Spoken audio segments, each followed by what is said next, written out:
I'm David Scandura. I'm Justus Burkitt. And we're here to find out if Texas Chainsaw Massacre 2 is the greatest movie ever made.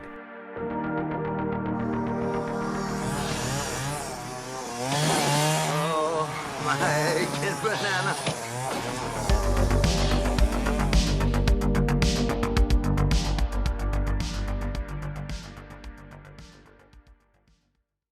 Welcome to the greatest movie ever made, the show where we watch a movie and tell you if it's the greatest movie ever made.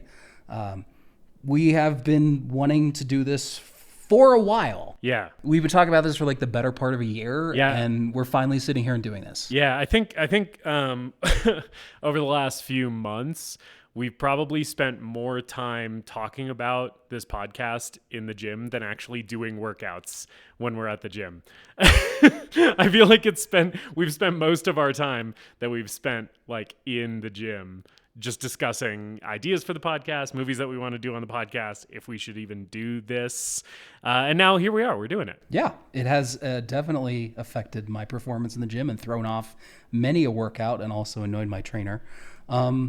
But we're here, and I think before we get into today's movie, we should just introduce ourselves a little bit and give everyone a bit of a background on who we are. So, as we said at the top of the show, my name is David Scandura, and I'm joined by my lovely co-host, Justus Burkitt. That's me. We've been friends since college, going on close to 10 years now. Probably more than that, Probably right? more than that. Well, and I have been together for 11. Is, by the way, our silent producer who you... and I just said her name, and she might bleep that because I think she might want to remain anonymous. So you will either hear her name or you won't, depending on what she ends up doing in the edit. But my wife and I have been together for 11 years, and I also met her in college. So, 10 years is probably about right. Because I probably met her about a year before you. Yeah. If I think about it for too long, I get afraid of the inexorable march of time. Yeah. We're all just rocketing toward the grave, aren't we? Right. It's been since college, and I think we've reconnected recently through film. In the last few years since the pandemic. We kind of just reconnected and picked up where we left off, and here we are finally talking about all these wonderful movies that we love and movies that we're going to be new to, and maybe some movies that we hate. Me personally, I'm a huge fan of action films, science fiction films. I've recently sort of become a horror fan as well. But I love all sorts of things. I love directors like Stanley Kubrick, James Cameron, John Carpenter, Martin Scorsese. Robert Eggers is one of my favorite recent directors. He's probably my favorite director of like probably the last 10 years. But I'm all over the map. I love lots of different stuff. Yeah, I think we would articulate the dynamic of this podcast as you're the film bro, if I could. And I know that has some negative connotations, but what I mean by that is like you're a person who has watched a lot of movies that are considered milestones in the history of cinema. You're pretty well versed in cinema in general, and your interests are kind of broad spanning, right? Like you as you were just kind of saying, you have a lot of varied interest in different genres, whereas I am not a film bro. I'm a moron, and all I watch are horror movies. I'm like a very specific horror movie watcher where I will gravitate. So my history with film, kind of in general, is I haven't really been a big movie guy. I mean, I like movies, but casually, right? I haven't really been into film until the last few years, when I really started diving into horror as a genre. So really, horror kind of made me into a film fan. And we took a couple film classes together in college, but even back then, I wouldn't say that I was like a big film guy. I think the thing that has made me more interested in film as an art form is getting into horror. And I actually started getting into horror via like written horror, like creepypastas on the internet, and then like horror podcasts. And then from there started branching out and exploring horror movies, which is funny because like when I was like a kid and a teen, I was terrified of horror movies. Like I wouldn't watch them. I was like so scared. I remember when I was like a young kid when the first Sam Raimi Spider-Man movie came out, the scene where Willem Dafoe turns into the Green Goblin. We had that movie on DVD, and I had to go hide in my parents' bathroom during that scene because I was so terrified. And from there, like I've gotten to where I'm at now, which is like now I'm just seeking out like the most terrifying, the most fucked up, the most crazy horror movies I possibly can. But I'm really like kind of solidly planted in that niche. So I'm excited to be doing this podcast because I think it's going to help me branch out and like maybe explore some avenues of film that I've been neglecting. Potentially. Yeah, and me too. And I've recently gotten into horror, and you mentioned like being scared of horror movies as a teenager and a younger. I think at that time I thought they were beneath me. Yeah, I thought horror movies were beneath me. And this is not a horror podcast, just to be clear. We're going to talk about lots of different stuff, but I think it's important, especially. And we are talking about a horror movie today. Like that's what this episode is about. But we are going to be talking about movies that are not horror movies, even though we're starting the podcast on a horror movie. Because and I think that horror is something that has kind of connected us. Right? Yes. We've been doing double features a lot. Just David and I, not connected to the podcast, just as friends. We've been, we'll do a night at his place or a night at my place where we just watch a couple movies. And generally they've been horror movies at this point because, that's a thing that both of us very strongly enjoy. Yeah, horror's definitely been where my interests have lied recently, but I'm looking for the opportunity to branch out a bit and watch something that isn't a direct-to-video Hellraiser sequel, or a Rob Zombie Halloween sequel. Jesus Christ! So I think we've established ourselves as movie fans pretty well. And we also did talk about another aspect to David and my friendship is that we are also gym bros. We go to the same gym. We work out together. We both power lift. We opened the podcast with that, which I feel like is going to be tremendously alienating. People are going to listen to the first 5 minutes of this and be like, they're talking about the fucking gym? I thought this was a movie podcast. And they're just going to like shut it off instantly. Yeah. But that's fine. So that's another aspect of our relationship. We're also gym bros and we like to lift together. So what the fuck do we mean when we're calling a movie the greatest movie ever made? It's the greatest movie ever made, David. It is as simple as that, really, when it gets down to it. Yeah. I think we both love movies that the popular consensus or the intelligentsia of movie criticism might not consider to be the greatest movies ever made. Right.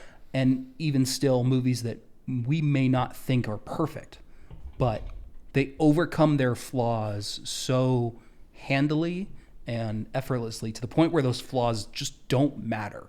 Yeah. They're movies that are just so entertaining and engrossing that while you're watching that movie, no other movie in the world matters. No other movie in the world exists. Yeah. And for those 90 minutes, those 2 hours, they just completely suck you in and change you as a person afterwards. Yeah. Yeah. I think that's like key to understanding kind of the thesis statement of this podcast is when we say the greatest movie ever made, we're not saying that the Texas Chainsaw Massacre 2, for example, which we're covering today, is better than The Godfather or Citizen Kane. Although if you ask me, maybe. Yeah, we'll certainly find out at the end of the show when we give our verdicts. Yeah, but what we mean is this literally the greatest piece of film, that has ever existed, right? Is this the pinnacle of the art form? We're not saying that.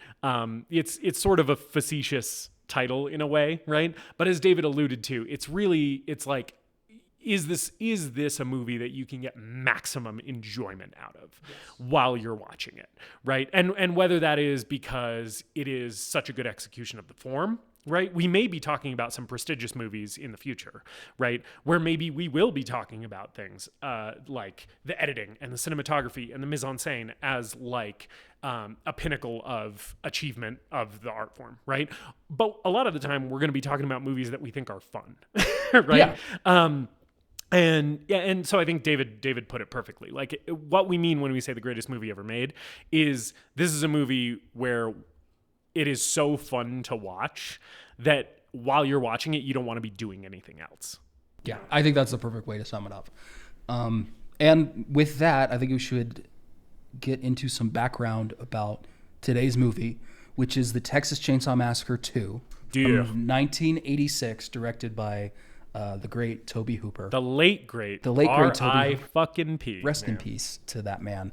Before we talk about Chainsaw 2, I think we need to talk about the Texas Chainsaw Massacre from 1974, the original film. Yeah. Which in a way is a movie that kind of needs no introduction, but I think we need to put it into context for how it influences Hooper's career, the sequel, of course, that we'll be talking about, but more importantly, like slashers overall. Right. Because, and this is kind of a key thing that we're going to be talking about. It'll probably be addressed multiple times, but, you know, Texas Chainsaw Massacre 1 comes out in 1974. The slasher did not exist yet. 74? 74. Slasher didn't exist yet. It was really created that year with the Texas Chainsaw Massacre, right? And also Black Christmas, which came out the same year, right? So, like, the slasher didn't exist in its current, like, modern day form, the postmodern idea of the slasher, right? Yeah. But Texas Chainsaw Massacre 2, by the time it came out, the slasher was fully established. Exactly. So we're going to get into a little bit of, like, the trajectory of the genre, right? And how this franchise specifically has a very interesting place in that history. Yeah. And I think that first film, it's fair to say that I think we both have a lot of respect for it and a lot of admiration for it. I watched it for the first time within the past year, and I admittedly have had a kind of a rocky relationship with it over the few watches that I've had. In a lot of ways, it's a film that I probably respect more than I actually enjoy watching. Interesting. But I think about it all the time, and I did rewatch it this week for this podcast. And I'm finally at the point where I legitimately thoroughly enjoy it. Yeah. And I think it fucking rules. And it's such an interesting film coming from someone who's not a horror fan. So I'll get into that a bit, but tell me kind of your relationship with the movie. Yeah. So Texas Chainsaw Massacre, the first time I watched it was maybe in, I don't remember exactly, but it was not super long ago. It was probably 2017, 2018, I would imagine, is when and I first, I used her name again, so she might bleep it. When my wife and I, who is also our wonderful podcast producer, watched the movie for the first time because we were getting into horror and we were watching some of the classics, right? And that's always one of the first ones that people are like, well, if you're going to get into horror, you know, here's the list. And Texas Chainsaw Massacre 74 is always on there. So we watched it. And this was one of the first movies, definitely one of the first horror movies that has produced a sensation in me that has led to my idea of an evil film. And when I talk about evil films are my favorite type of film. I love a movie that feels like there is something so close to real malice and actual just a sense of dread and a sense of foreboding and a sense of terror that is so visceral that it almost feels like it can reach through the screen and harm you, right? And after the movie ends, you walk away feeling like something inside you has broken for a second and you need to go reset. You know, I love that shit and I chase it. I'm always looking for a movie that makes me feel that way. And the original Texas Chainsaw Massacre, 74, is one of the first movies that I felt that watching. The dinner scene at the end of the movie, spoilers for Texas Chainsaw Massacre 74. Please watch it. Just fucking watch it. If you haven't seen the movie, like, stop the podcast and go watch one of the greatest movies of all time. It's literally in the Criterion Collection. Those people know what they're talking about. It's a fucking fantastic movie. Go watch it and come back if you want to watch it. But anyway, there's a scene at the end of the movie where the family of cannibals are around the dinner table, and we've got our final girl there, and she's like tied to the chair, and she's screaming, and there's all these close-ups, extreme close-ups of her eye, and you can see like the veins in her eye. She has like a little piece of black debris like in her eye, like floating around her eyelid, and it's so close to the camera, and the camera is like so in her face, and you're just watching this terrified eye dart back and forth, and it contrasts really well with some shots we've seen earlier in the film of cattle who are waiting to be slaughtered, right? And it's like this, we are showing this person, this human being, as a piece of meat that is about to be slaughtered, right? And the visceral terror of that moment, it hit me so hard watching it that I walked away from that movie and I was like, that's one of the best movies I have ever seen. And I loved it instantly. I was instantly like obsessed with it. It rocketed into like my top 5 upon first watch. It probably hasn't dropped out of my top 5 since. It's probably still in there. As much as I love today's movie, Texas Chainsaw Massacre Part 2, I love the original, and I think I will always take the original over this in any kind of ranking. But yeah, like that, and that was my first experience with it. And since then I've watched it probably like half a dozen more times. It's a really frequent rewatch for me. I watch it basically every Halloween season. And, watched it in advance of this recording again as well. Yeah. And watching it this week, I was like, this is one of those evil films that Justus is talking about. So I'm glad you brought that up. I should add it to the list. I have a Letterboxd list of evil films, and this should be on there. It just reaches down into like the pit of your stomach and makes you feel disgusting and violated and horrified in a very interesting way, because coming into this film as someone who isn't a horror fan, or for a long time wasn't a horror fan, I think like a lot of foundational classic films, it suffers from being viewed in retrospect because of everything that it influenced. Because I come into this thing expecting a gore fest and expecting something that is very disturbing and challenging. And it certainly is. Yeah, but it's more psychologically horrific and challenging than it is viscerally, right? There's almost no gore in that first movie. It's really almost like Hitchcockian in the way that Hooper constructed and edited a lot of those violent sequences where the gore exists within your mind, and he's implying a lot of the violence more than he is actually showing it. It's also extremely simplistic in terms of its structure. Yeah. It's literally 90 minutes of teenagers wandering up to a house and getting murdered. Right.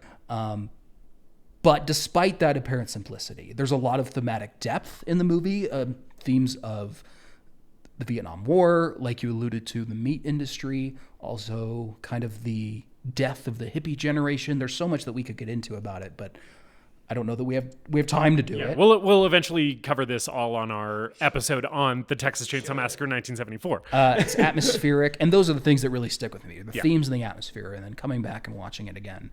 I had something close to that experience that you had the first time you saw it. Of course, at the time that it comes out, it's a success, but it's not without its controversy. And Hooper regretted the fact that audiences didn't pick up on the dark humor that he intentionally put in the film. Right. And I kind of get it, because the dark humor's there, but it's also kind of like the 5th or 6th level that this film was operating on for me. Yeah, I agree with that. And while I think, so I didn't really find the first one funny at all the first time I watched it, because I think, to your point, the movie's doing so much more than that and so many things that aren't comedy focused, right? That especially on your first watch, it feels like you're being abused by this movie in a lot of ways. It feels like it's like attacking you. And so you don't really have time to like slow down and think about the jokes that are happening.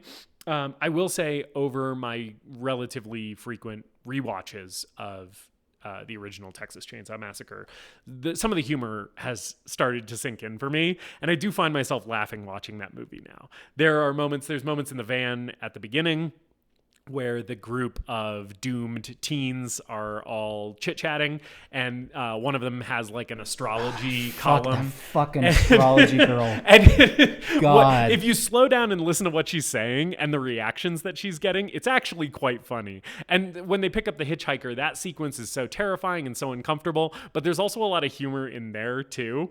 And also, like, Drayton Sawyer is he doesn't get the name Drayton until the sequel, the movie we're talking about on this episode. But the cook in that movie, I also find him pretty funny. There's a scene where after he gets the final girl, he knocks her out with a broom and loads her into his truck. He's like driving and giggling and just smacking her with the broom a bunch of times. And it's like, it's so horrible, but it's also like, I don't know. I was laughing this week watching it. I don't know. Yeah, I let out a few chuckles myself. So again, like the first Chainsaw comes out and it's really successful. And this is, I think we're going to transition into the road to Chainsaw 2. Right. And the shape that Hooper's career takes, as well as the rest of the slasher genre. So after the success of the original Chainsaw, Tobe Hooper makes Eaten Alive in 1976, The Funhouse in 1981, and then he has another big spike of success with Poltergeist in 1982, which is much more family-friendly. Yeah. There's some debate over how much creative control he had over that film. Yeah. In competition with Steven Spielberg, who produced it. Don't come at me with Steven Spielberg directed Poltergeist. I will stand none of that shit. There's a quote from one of the actors on that movie where it's like Tobe Hooper set up the shots, right? And he called action and he called cut. And to me, that is what directing a movie is. Yeah. So he directed that movie, and I'm like, if it's good enough for one of the actors who is in that film, it's good enough for me. I will not be taking any of this shit about Steven Spielberg, and you know, all respect to Steven Spielberg, but Tobe Hooper's name's on the fucking movie, people. Right. But yeah, Poltergeist happens, and it's a huge success. The other interesting thing I was thinking about, at this point in his career, his contemporaries like David Cronenberg, John Carpenter, Wes Craven, George Romero, they're all well known for horror, but they have been trying a few different genres. Carpenter does some action and science fiction. As we're moving into the 80s, you know, he'll do a fucking kung fu action adventure comedy. You know, Cronenberg is sort of inventing this crazy new thing called body horror. Craven, I think, is still sticks to horror a lot in this period, but he does branch out occasionally. Romero's early career is full of different things, but Hooper just sticks to horror, and he does horror for his entire career outside of the movie he made before Texas Chainsaw, which is like an experimental film in the 60s. He knows where his bread's buttered, man. I guess so.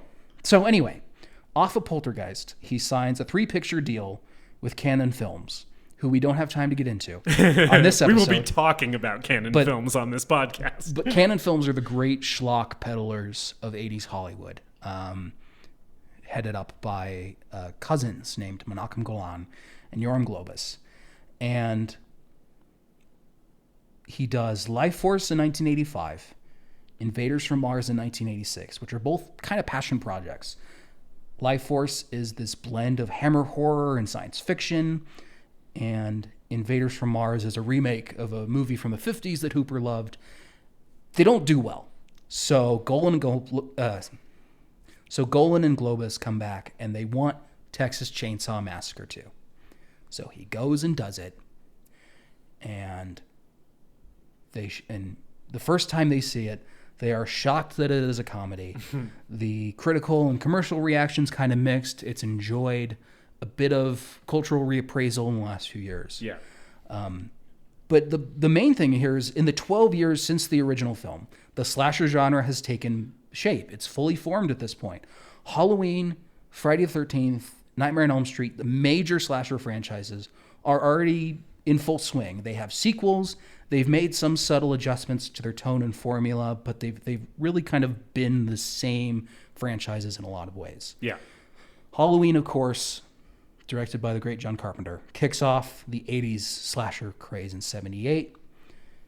By the time the sequel comes around in 81, That sequel has then been inspired by the slashers that Halloween influenced.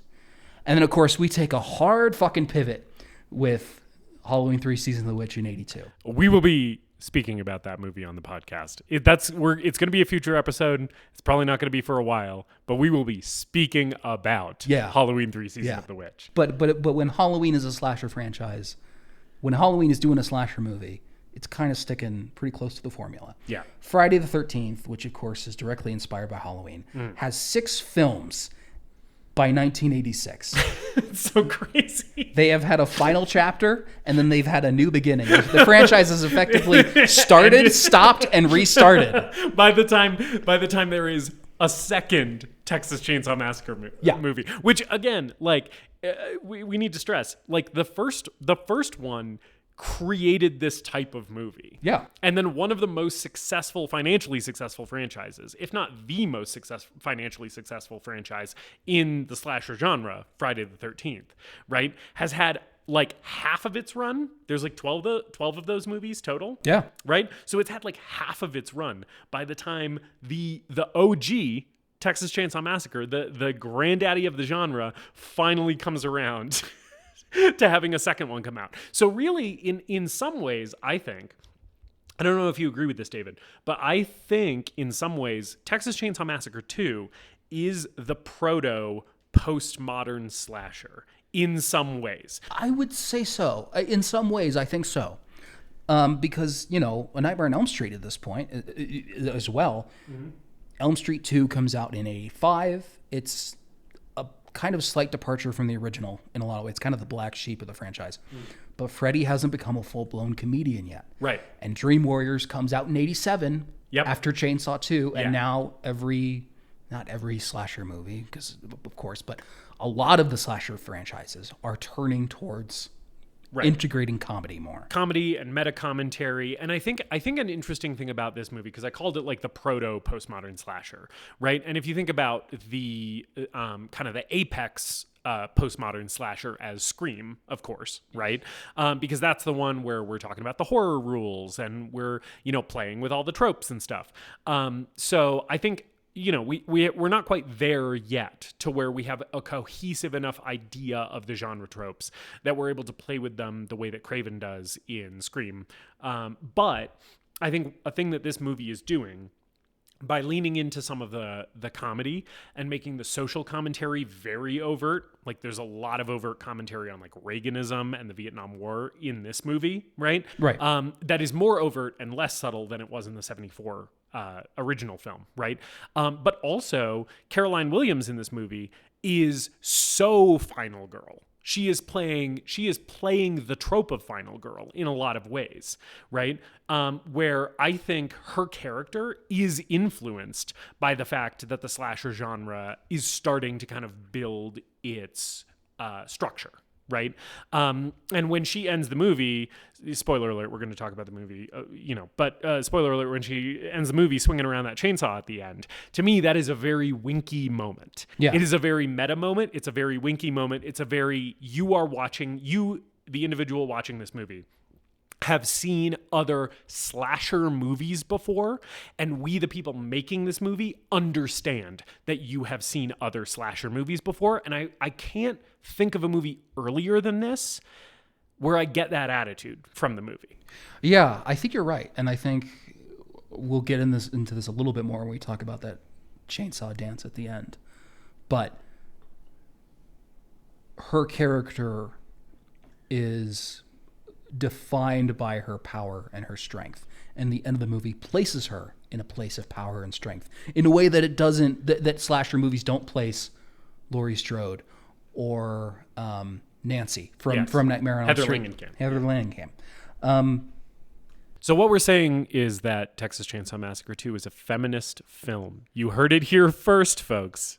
Tobe Hooper's feminist masterpiece. Two white cis men. Yes. Two white cis men declaring that Texas Chainsaw Massacre 2 does in fact pass the Bechdel test. Yes, which I actually don't think it does. But I did mean to say this earlier. It is very funny that you and I looked at the state of the world in like the last 3 years or so, and we're like, wow, the world's really messed up. We had this pandemic, we had the most racist president in modern history, and all this other shit that's gone on. That the climate is gonna kill us all, and all that shit, and billionaires are destroying the planet. And we looked at this situation, and we were like, what the world needs right now?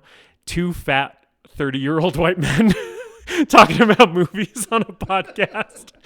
This is what we can do to help the world. This is our purpose. Hey, we're the string quartet playing on the Titanic as it goes down. Yeah, there you go. Anyway, sorry, sidebar. So let's get into Chainsaw 2. Yeah. It is almost like Hooper is intentionally saying, I'm going to make this movie gorier, more outrageous, and crazier than my contemporaries. And by the way, Hooper is still directing, and all the other major slasher franchises have had their directors move on or change roles or do other things. This is Tobe Hooper's unfettered, unadulterated directorial vision for the follow-up to possibly the greatest slasher movie of all time. Yes. And it's a movie in which Dennis Hopper fights Leatherface with chainsaws.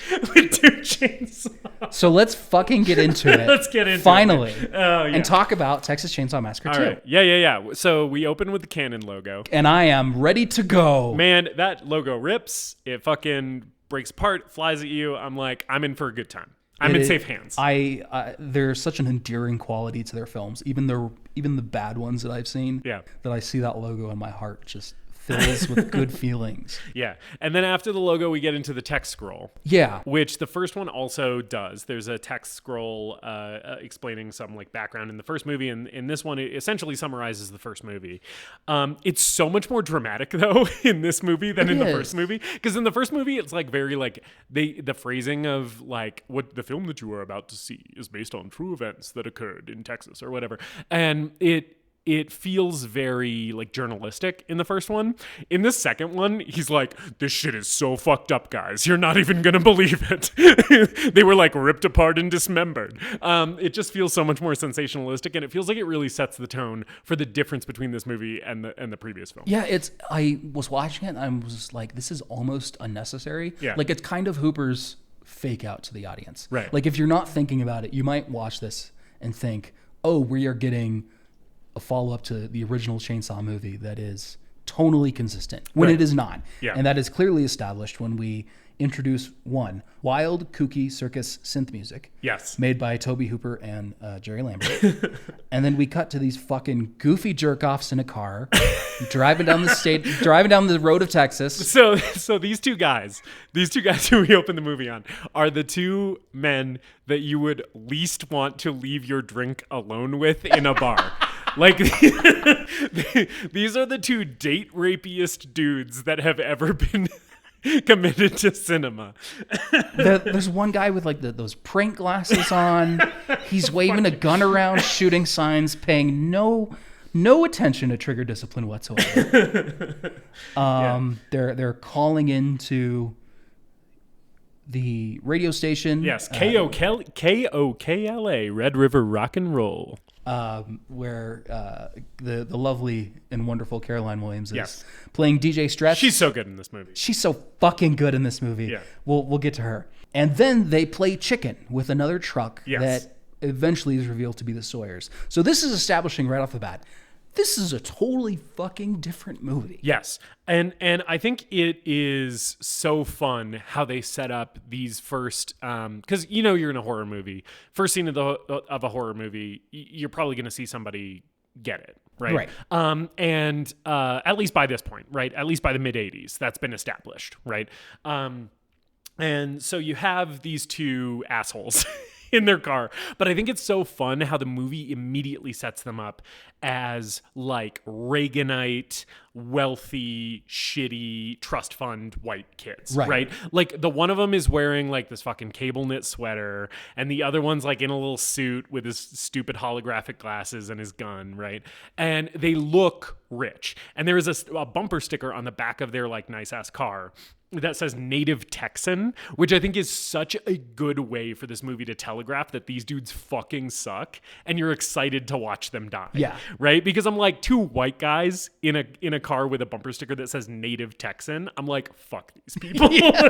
He's really like taking aim at the yuppie cultures Totally. of the 80s and teen movies in a way, and kind of the whole first part of this movie deals with the college football culture. Right. And he's kind of critiquing them the same way that he does with the hippies in Chainsaw 1. Yeah. So we get to the scene on the bridge where the Sawyer truck drives backwards for a remarkably long time. Really well. And that leads me to my first question, which is, who is driving the truck? Right. Is it Chop Top? Is it Drayton? Who is driving? Because whoever they are, they're a magnificent backwards driver. And this bridge is really long. Yeah. They're driving backwards for a long fucking time on this bridge. And obviously behind the camera, this is stunt driving. Sure. But in the world of the film, whoever is doing this driving is driving as well as a professional stunt driver. And I have to imagine it's Drayton. Because I think it's Drayton. He's the only one with the presence of mind. Like, I can't imagine... I would not get into a car with Chop Top. Absolutely I would not just trust Chop Top behind the wheel. Yeah. There's some banter back and forth. Yeah. We see the corpse of the hitchhiker from the first movie pop up out of the truck. Yeah. Waving a chainsaw around. We should say, by the way, it is kind of an important plot detail. We should say, by the way, that before this and actually during this, they're calling into the radio station and talking to Stretch, and this is all being recorded by the radio station. Yes. Yeah. So yes, there's like a chainsaw puppet. Chainsaw puppet. And it's good old Leatherface. Yeah. Sort of like puppeteering the corpse of his dead brother. Yes. And with a this is chainsaw. This is the first time where we get his Mortal Kombat victory dance, where he holds up the chainsaw and does his little waggle. If you just heard my chair scoot, it's because I'm doing it live while we're recording. And he does that so many times. It will be repeated many a time. So many times. During the course of the film. Yeah, he just loves waving that chainsaw around over his head. So finally, these kids decide to start fucking shooting the psychopath. Yeah. With the gun. Yes. With the gun. And we get a great effect from Tom Savini. Yeah, this is the first time in my notes that I wrote Tom Savini baby, which is something that I wrote multiple times in my notes for this movie. The driver gets his head cut off. Yeah. We get the blood spurting out. There's the shaking hands. Yes. Which are Tom Savini's hands. Hell yeah. I love Tom Savini. Yeah. I love practical effects in general. I love makeup and effects teams in general. Every time I watch a horror movie and the name Tom Savini pops up, or Rob Bottin, or Rick Baker, or Greg Nicotero, I'm like, that's my friend. The boys. That's my friend creating all of the gross and fucked up shit in this movie. And I'm so happy to be here with my friend. Yeah, again, just like the Canon logo, you see Tom Savini's name and you're like, I'm in good hands. I'm safe in this movie. And this is like peak Tom Savini for me. So fucking. This and Day of the Dead in 1985. Yeah. These are both like Tom Savini's gore effects symphonies. Yeah. With so many different creative and detailed and gloriously gory effects. Yeah, one of my favorite things about this kill that we're talking about, where the top of the head of the driver of this car gets chainsawed off, which, by the way, is the dude with the cable knit sweater. But he gets the top of his head cut off, and my favorite part of this Savini effect is you see it from like multiple angles. The last time you see it, which David already referenced, you see his hands flailing. And you see the back of his head with like the top cut off. And there's spurts of blood. And my favorite part of it is the sound. Because as the blood spurts are shooting out of his head, there's like a happening. And it's so visceral and so gross. And I'm pounding the arm on my couch. I'm having such a good fucking time. Yeah, it's great. It's and at this point, if you think this is going to be a follow-up to the original Texas Chainsaw Massacre in anything but name, you're watching a different movie than I am. So we cut to Dennis Hopper Yes. Wearing the biggest cowboy hat in the world. So Dennis Hopper, he's allegedly was R.I.P. allegedly 5'9". He looks like he is 5'4" in this movie. He, to me, looks like such a tiny man. He looks like Doug fucking Dimmadome. He looks like Doug Dimmadome, the owner of the Dimsdale Dimmadome. He's got a huge white hat. He's also caked the fuck up in this movie. I didn't notice. I did not notice his ass. You didn't notice Dennis Hopper's ass? Not notice his ass. He's got those tight little. He's got his tight little like state trooper pants or whatever. And in like one of the first shots of him, he's like getting out of his car or whatever, and he's just serving so much cake in his little sheriff uniform. And I was like, man, Dennis Hopper's like throwing ass in this movie. And then like it kept happening throughout the movie, and I was like, there's those fucking buns again. That's so funny. But anyway, I'll have to do an ass rewatch. Yeah, you'll have to focus on watch the ass. specifically for Dennis Hopper's ass. He's surveying the wreck of the teen's car. His character's name is Lefty Enright. Yes. And he is the uncle of Sally and Franklin from the first movie. Yeah. I think we even get the detail. I might be wrong about this, but I think we even get the detail that specifically they were his brother's kids. Okay. So yeah, he's their uncle. Yeah. Which, by the way, this character, he's very like steely and like very like a hardened cop type, and also sort of religiously insane, which we'll get to later probably. But I can't imagine that Sally and Franklin from the first movie had a great relationship with him. I'm trying to imagine like him coming over for Thanksgiving, and I'm like, I don't know, he was probably like, Franklin was in a wheelchair. I feel like he was probably like saying ableist shit to him all the time. I'm like, how strong was this relationship? It probably weren't great vacations at Uncle Lefty's house. Yeah, like Uncle Lefty's getting drunk again and watching Cinemax or whatever. Stay in your room. Just chain smoking cigarettes. and I have to say, dude is bringing it in this movie. Oh yeah. I think he wasn't a fan of the film after it came out. He felt a bit of regret, but at least like on screen, he is giving this 110%. Yes, he's committing. Which, and like, I can understand, you know, Dennis Hopper obviously worked with David Lynch on Blue Velvet and he's had a long storied career. Sure. Worked with a lot of auteurs. So I could see why he would see this movie as maybe like something that, you know, isn't a career highlight. I disagree. If I could summon Dennis Hopper's ghost, I would tell him that he did fucking great in this movie and he should have been proud of it. But yeah, no, he's committing like 110%. Yeah. If there's any issue I have with the movie is that he's kind of not in it enough. Yeah. Which we'll get to. Well, as he spends the duration of this movie off screen, just presumably screaming in a tunnel and chainsawing his way through a tunnel. Although we do see a lot of a lot of it. Yeah.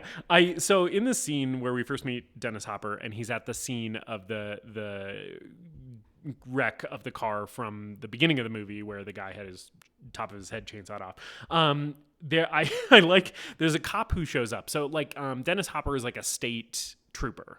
Something like that. Yeah, but he's not local police. Right. And the local police show up, and there's kind of like a little power dynamic thing where the local police are like, "Get off our case. This is ours." And he's like, you know, I have a personal interest in this, so I'm gonna like track him down or whatever. But there is a cop here who shows up and literally explains Texas Chainsaw Massacre 1 to Dennis Hopper. Like he shows up at the scene of this accident and is basically like, Dennis Hopper, are you aware that there was a movie 12 years ago called The Texas Chainsaw Massacre, and this is exactly what happened in this film. And he like explains, he basically talks through the entire plot of the first movie, and then he essentially tells Dennis Hopper that this is a sequel, right? Because he has some line about like, and you think that this might be related to that, huh? You think that maybe that thing that happened in that other movie that I just told you about is happening again? And I was like, I love this cop who comes in to tell us about the movie, about the previous movie, and to tell us that this is a sequel. Yeah, and it shows up in the text intro, but it's doesn't really matter that there have been more massacres happening. Yes. And that's kind of what Dennis Hopper's been tracking. Yes, yeah. Which I think is like a cool thing that is never really brought to the forefront of this movie. Right. The idea that like the Sawyers are just killing people all over Texas. And it's sort of a thing that, and I almost feel like there's some commentary in here about the efficacy of law enforcement, because it seems like they've just been able to get away with it. Because as we'll kind of cover later when we spend more time with the Sawyers, they're not very smart or adept. No. Right? So I think that it's essentially just the ineffectual law enforcement of like 80s Texas that is allowing this shit to keep happening, right? Right. So we cut to the big game, the gathering at the hotel for the big game and the chili cook-off. All right. We get a Tobe Hooper cameo outside of Dennis Hopper's hotel room where he's wearing a horns hat and he practically looks directly at camera as someone like throws something at him and he throws it back. Is he the guy stealing the cactus? No, he's not the guy stealing the cactus. You saw the guy stealing the cactus. I did see the guy stealing the cactus. I was like, so yeah, like there is like a full-on rager happening in the hallway of this hotel, I guess.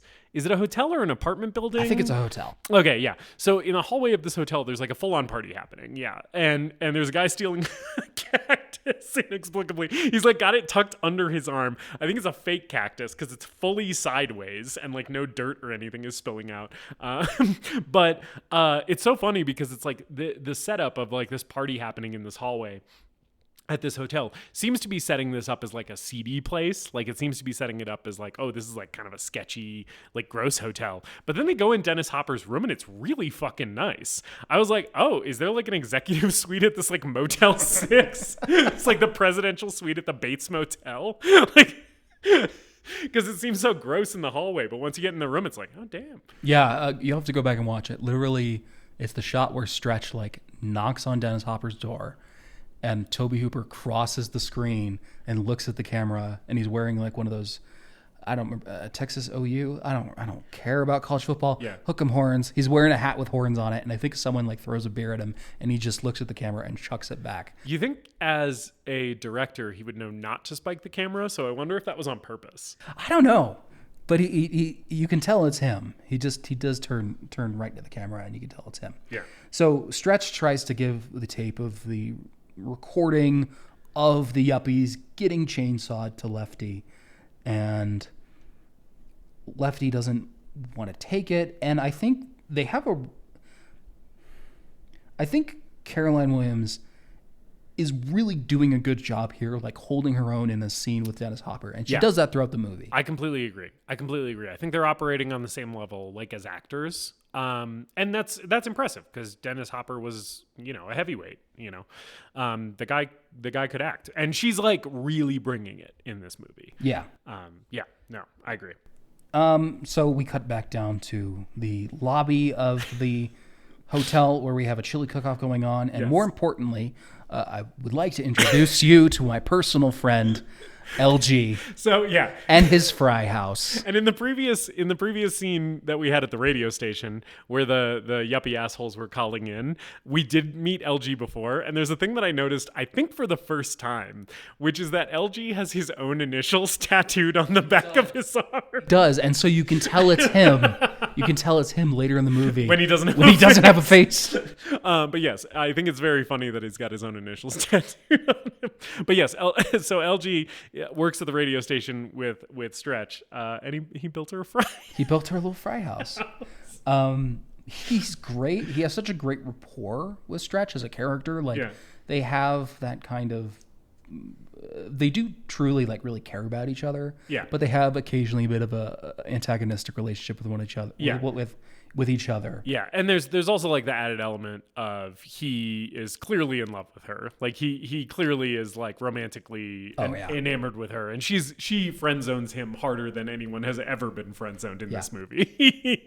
And he built her a fry house, and I need a 30-minute behind the scenes featurette on the construction of this fry house. Yeah, it's really good. It's got like a chimney and shit. And I love when you're seeing him building it, he like takes a bite of one of the fries and then integrates it into the house. And I'm like, oh, he needed it like at a specific length, or like is the like saliva to like as like adhesive or something. Like he's putting like LG honestly probably should be an engineer instead of like an audio engineer at a radio station. He should probably be building actual houses because he seems to have a knack for this. The structural integrity on this thing looks pretty good. Yeah.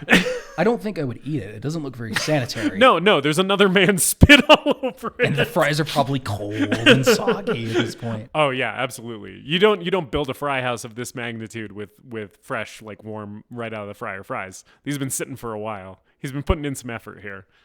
But then we get introduced to the only returning actor from the first film, Jim Siedow, returning as the cook, who is now given the name of Drayton, who is winning the chili cook-off. Yeah, who seems very like popular and well loved and well adjusted despite being a cannibal. Yeah, they're also handing him the wettest trophy of all time because before the trophy has the state of Texas on top. Yes, and then on top of that is a bowl. And they dump his chili into the bowl. Yes, and it is so wet. It's not thick chili. It's like thin chili.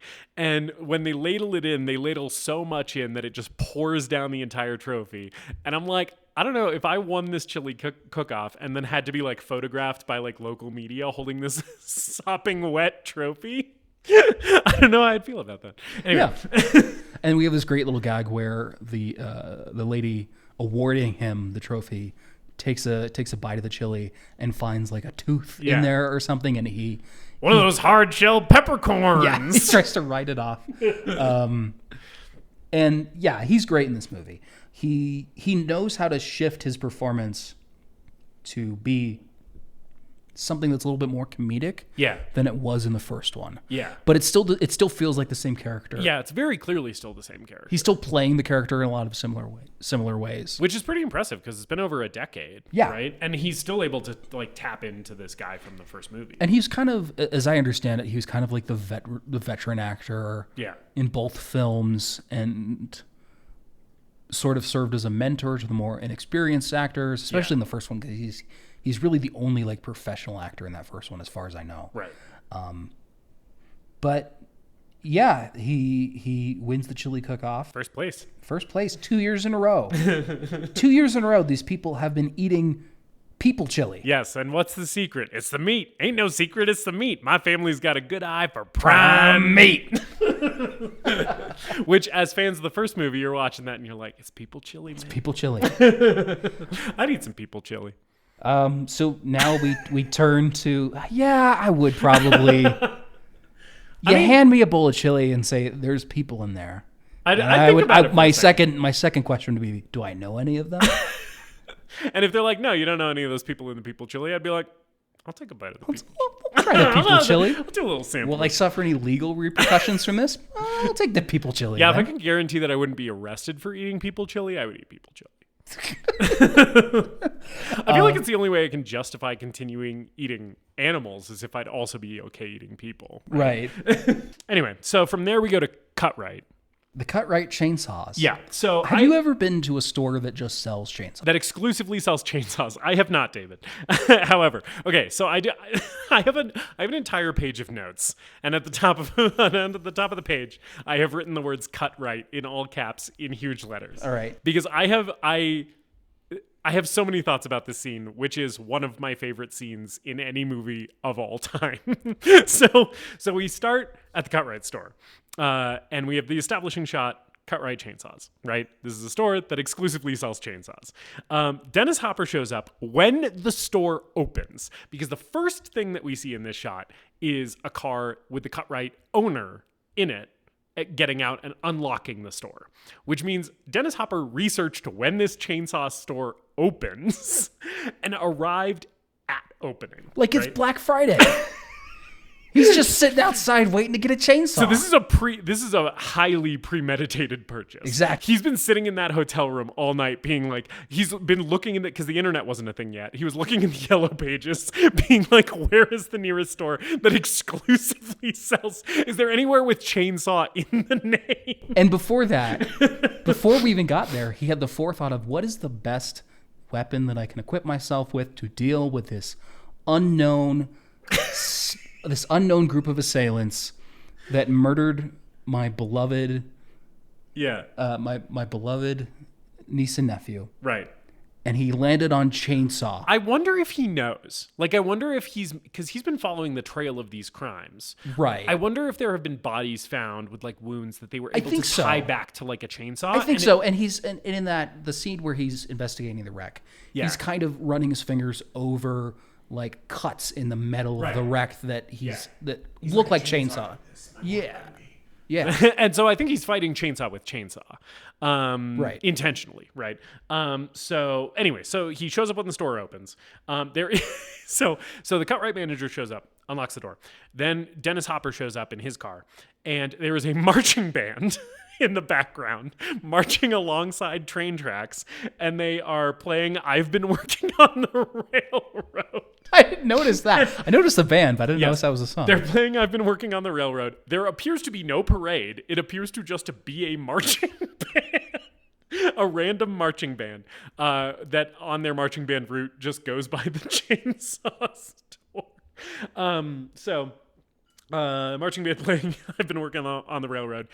He walks up, he enters the store. The manager is on some kind of annoying phone call where he's dealing with some guy's whereabouts that he hasn't seen. I think I think there's an implication here that maybe this guy has been killed too. Right. Yeah. Maybe it was even one of those assholes from the beginning. Maybe he's related. Yeah, I don't remember. So he's on this phone call, this annoying phone call, and Dennis Hopper wordlessly enters while the manager is occupied on this phone call. He lays down chainsaws as far as the eye can fucking see. It is like that scene in The Matrix when Neo asks for guns, lots of guns. Yes.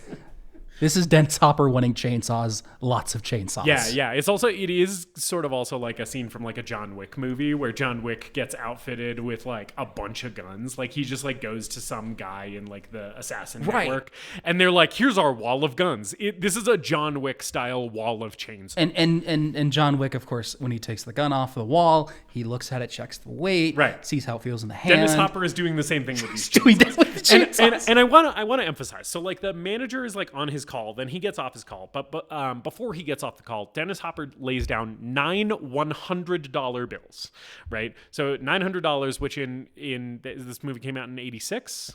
Yes. So in 1986, $900. Today, that's $25,000 probably. I'm not actually going to do that research. But so it's a lot of money. And then the cut-right manager comes in, and Dennis Hopper, to David's point, is taking these chainsaws off the wall and clearly wielding them as if he is going to use them as weapons. Right. He is like swinging them around, testing like, oh, how hard can I swing this one? Can I do these two at the same time? And like, if you're the cut-right manager in this situation, you have to be like, this guy is going to kill someone with these chainsaws. At that point, you have a responsibility to report this guy. Yeah, no, he is like an accessory to whatever Dennis Hopper ends up doing with these chainsaws. He like has an obligation not to sell him these chainsaws based on what he's seeing, especially because this motherfucker is not saying one word, which I also love. Yes. So anyway, so Dennis Hopper picks out 3 chainsaws. He picks a big one and then 2 little ones that he's like practicing dual wielding. And then he puts his sunglasses back on and he goes out. He goes out, and the cut-right manager is like, "Oh, you can test them out. There's gas in them." And there is a dedicated chainsaw testing tree outside of this store that, again, exclusively sells chainsaws. And Dennis Hopper starts going to town on this like log with just his chainsaw. wailing on it. And he's clearly getting into it again. He's having some kind of pseudo-religious experience. And Justus, tell me what the cut-right manager says. So the cut-right manager is watching this, and initially he seems like a little alarmed by the fervor with which Dennis Hopper is attacking this log. But then he starts getting into it, and the next thing out of his mouth is, "Oh, my aching banana." And then he starts getting really excited and doing a little dance. He's like having a fun time watching Dennis Hopper wail on this log. And I wonder, is this man whose livelihood is exclusively selling chainsaws, is he sexually aroused by watching just the zeal with which Dennis Hopper is testing these chainsaws. And is the aching banana in question this old man's penis? Is I guess what I'm asking you. Yeah, there's a lot of layers. First of all, that reaction. I don't know anything I would have the reaction to, and had the reaction to say, "Oh, my aching banana." You've never had a moment in your life that prompted you to say, "Oh, my aching banana." Not those words in that order. Certainly not. And he seems really into it. He's like, "Oh man, this is the best day of my life as the proprietor." Well, he's about to sell 3 fucking chainsaws at once for $900, which honestly I feel like is maybe he's maybe this is making like out the like best day, the best customer he's ever had. Yeah. And he's also wearing a hat that has the name of his establishment on it, Cut Right Chainsaws. And there are multiple close-ups of this man in this movie wearing this hat that says Cut Right Chainsaws on it. I have Googled so many times trying to find this hat. I need a replica of this hat. I will wear it every day of my life until I'm fucking dead, and then I'll be buried in it. But it doesn't exist anywhere. So if anyone listening to this podcast is able to make me a hat that is a perfect copy of the one in this movie that the Cut Right manager wears that says Cut Right Chainsaws on it, please let me know. I will be forever indebted to you. I'll pay you whatever within reason, I'll pay you whatever you want for it. I need that fucking hat. I think it was a real place. Was it? I watched a good portion of the bonus features. And so you're telling me that there was listened to the commentary track. I think there may have been a real Cut Right Chainsaws that just sold chainsaws. I don't think that was the owner. I think that was a local actor. That's insane to me, and I want this to be true so bad. And it might be demolished at this point. I can't imagine that they're still open. In the internet age, like with Home Depot and Lowe's and everything, yeah. I can't imagine that there's still a mom and pop chainsaw store out there. Yeah. But anyway, get me the hat. I fucking need the hat. Anyway, so that's Cut Right Chainsaws. We can move on to the rest of the movie that is not that scene. At this point, where do we go from here? Yeah, so we cut back to KOKLA. We're back at KOKLA. Back at the radio station. Yeah. And Lefty's sitting on the steps, and Stretch shows up. Yeah, and she's like, well, look what we have here. The guy who didn't want to fucking help me before. Right. Yeah, what turned this around? And he's like, I had a religious experience where I bought 3 chainsaws and an old man got an erection. So he asks her to play the tape.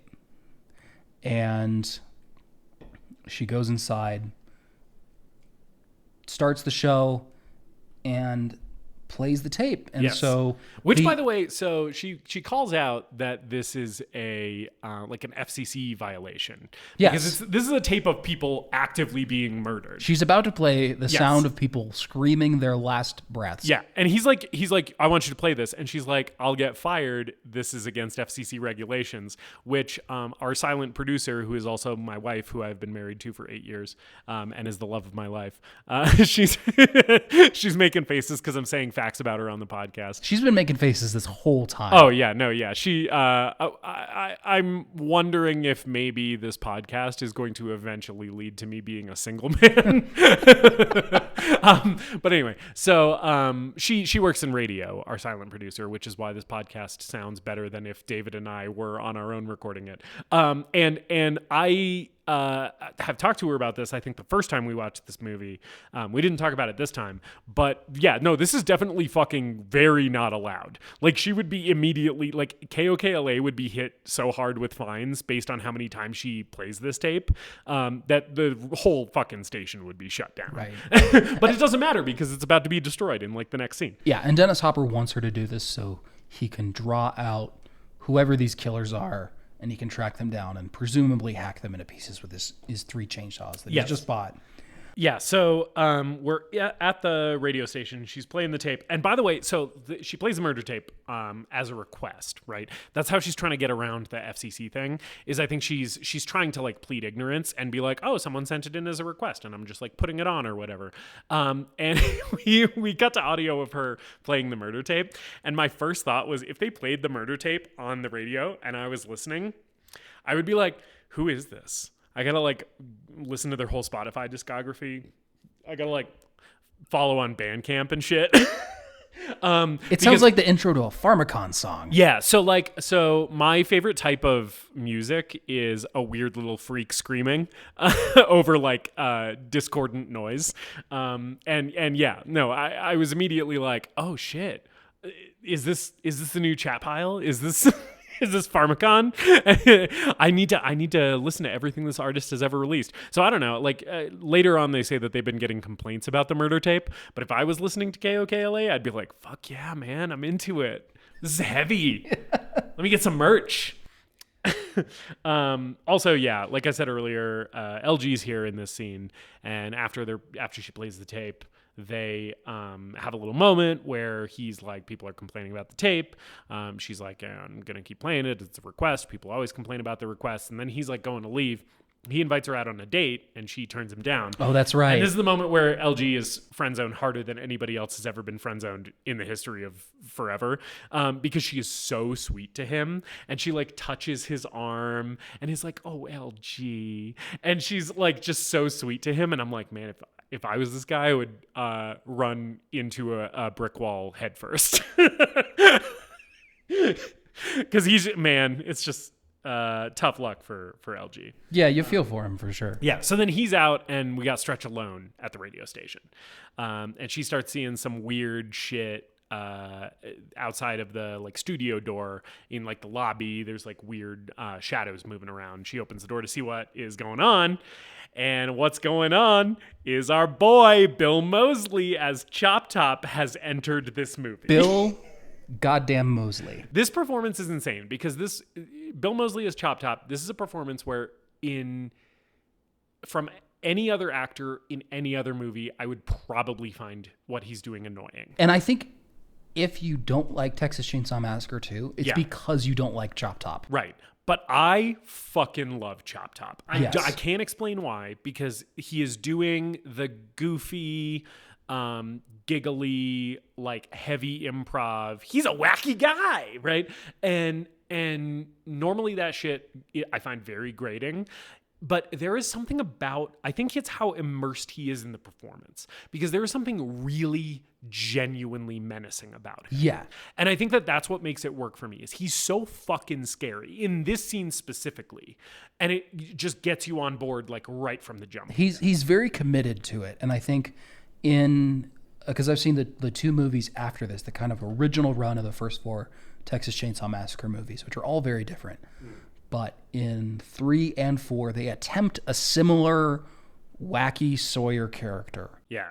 That is doing a lot of the same things as Bill Moseley. It's Viggo Mortensen in 3, and it's Matthew McConaughey in 4, which is wild. Yeah. Both of those casting choices are wild.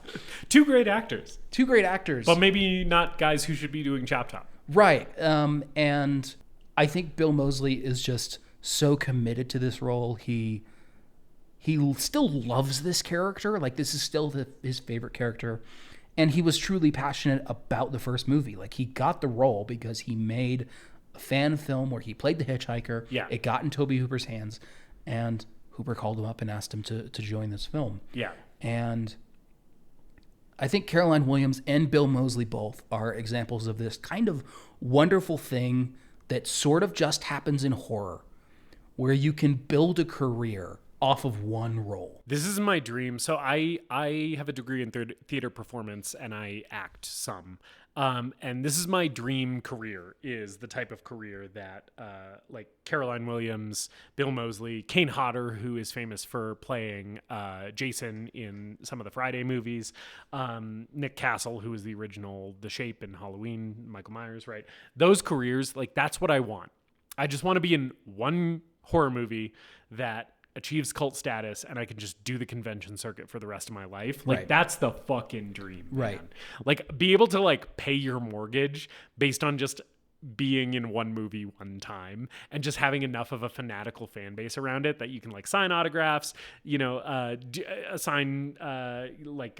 sell your likeness for merch and all that, and just, live off of being a horror icon. But yeah, because horror has that passionate fan base in a way that other genres don't quite have. Yeah. And you can you can work intermittently as an actor and just be cast in movies because the director loves you in that one movie that you did. Yeah. I mean, Caroline Williams and Bill Moseley both come back to this franchise in their own ways. Caroline Williams has a very small role in the third one. And then she's in another movie later on. I don't remember the name of it. Yeah. But she's basically said that, like, this character I'm playing is Stretch. Yeah. But she's not called Stretch in that movie. Bill Moseley comes back in one of the Chainsaw remakes in the cook role this time around. And Moseley's also like a Rob Zombie guy, right? Right. Yeah. And Rob Zombie loves this movie. Or loves the Texas Chainsaw movies in general. It's really, really clear if you watch literally any Rob Zombie movie that he fucking loves Texas Chainsaw 2, because he is doing this. Like, if you watch House of a Thousand Corpses, it's this movie. Right. But yeah. So anyway, so we're in the radio station. Chop Top's there. He has showed up. He's entered the radio station, and he's being just the creepiest motherfucker who's ever lived. He's in a black sunny. He calls it his Sonny Bono wig. My Sonny Bono wig. He has like a vest on with a bunch of hippie pins. Yep. Just the most gross, fucked up looking teeth you've ever seen. Yes, and he's got a coat hanger, which he is heating with a lighter, and then he is scratching his head and taking the coat hanger from his head after he scratched it, picking off what is on the coat hanger and eating it.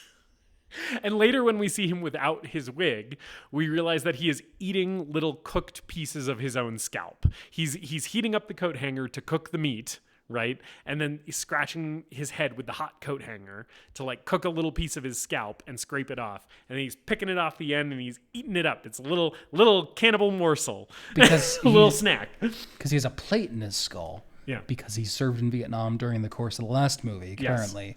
And he's the twin brother of the hitchhiker, basically. Oh, I guess that's why he's not in the first movie. Yeah, I don't think in Vietnam. I don't think they make direct reference to it. Yeah, but that's kind of like what's culturally accepted. I was just wondering. I was like, did he do a gap year? Was he backpacking around Europe? Was he on a business trip? The Sawyers have a meat business, as we will see later. Yeah. But no, Vietnam makes more sense. And I can't remember. I think there is a line where he references how he got the plate put in. I think after Leatherface's comes bursting out of the record vault. Yeah. He does say he does go to the VA hospital to have his plate dealt with. So it is confirmed that he is in fact a veteran. He's definitely a Vietnam vet. So thank you for your service, Mr. Chop Top. You fought for our freedoms. Anyway, so yeah. Yeah, Leatherface. So Chop Top is being very menacing. He's advancing on Stretch. I do want to talk really quick about the little tour that Stretch gives him, because he asked for a tour. Yes, I completely forgot about this. He asked for a tour, and Stretch takes him essentially across one desk and then to the exit sign. But during this little tour, she does one of my favorite moments that Caroline Williams has in this movie, because she is doing such a good job of balancing the comedy and the horror in this moment, where she seems so afraid of him, but she is hitting so many punchlines where she's grabbing things off the desk and she's like, "Rubber man." And he's like, "Oh, Rubber man." And she puts it down, and then she's like, "Here's Mr. Shark." And it's a little like, it's one of those little, you pull the like little thing on the stick and the mouth like snaps. That's, none of you are gonna have any fucking idea what I'm talking about. It's like a crappy little party favor thing. Yeah. But essentially it's like a shark that's mouth open and closes and it's on a little stick. I don't know, watch the fucking movie. And she does the little, "Here's Mr. Shark." And he's like, "Oh, Mr. Shark, I like him." And it's like, there's so much tension here, because you're like, what the fuck is going to happen? This guy's so scary. He's so gross. But it's also so funny. And I'm just like delighted watching this. And the little tour that she gives him is just like a perfect, I think, example of the balance of horror and comedy in this movie that I'm talking about. And Hooper balances it really well in this scene in particular. Yeah. Because once the tour ends, then Chop Top was like, "Oh, that's the record vault." And then as shortly afterwards, I think they hold on the same shot, and the record vault's completely dark. And then Leatherface comes bursting out of the record vault with the chainsaw roaring. And it's legitimately a surprising moment. It's a really good jump scare. It's like a very effective jump scare because you have this tense sequence where Chop Top is kind of terrorizing her. And you go to like the doorway of the record vault, and there's no like building dreadful music that then cuts out to like let you know a jump scare is about to happen. And they're in the middle. Bill Moseley is in the middle of a line when Leatherface like runs out with the chainsaw. And so it is legitimately very surprising, and it's like a really well-executed jump scare, which the first movie didn't really have any jump scares to speak of. No, not really. Yeah. So I think this is another example of Hooper kind of being influenced by the movies that were influenced by his movie. Sure. Right? And like jump scares are like now a more accepted convention of the genre that he's sort of playing into. And it's the first time we've seen Leatherface since the beginning of the movie. And first time we get a good look at him, for sure. Good look at him, and then we're also going to get a good sense of what the take on this Leatherface is going to be. Yes, because the first thing that he does is accidentally chainsaw Chop Top. My brain is burning. Leatherface, you bitch hog. Look like what you did to my Sonny Bono wig. and this is when the wig falls off and we get to see the plate, and he's just scratching at it with his this coat hanger. Yes, and it looks so gnarly and so gross. Again, Tom Savini, baby. We got some really good makeup effects here. But yeah, so Leatherface accidentally chainsaws Chop Top's head, and Chop Top is momentarily incapacitated, and Leatherface chases Stretch, right?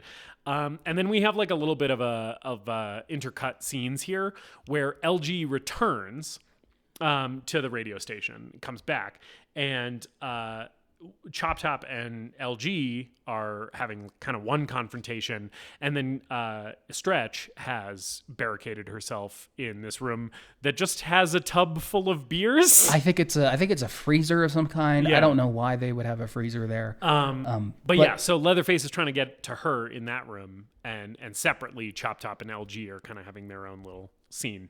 LG walks in and says what I probably would say if I saw Chop Top.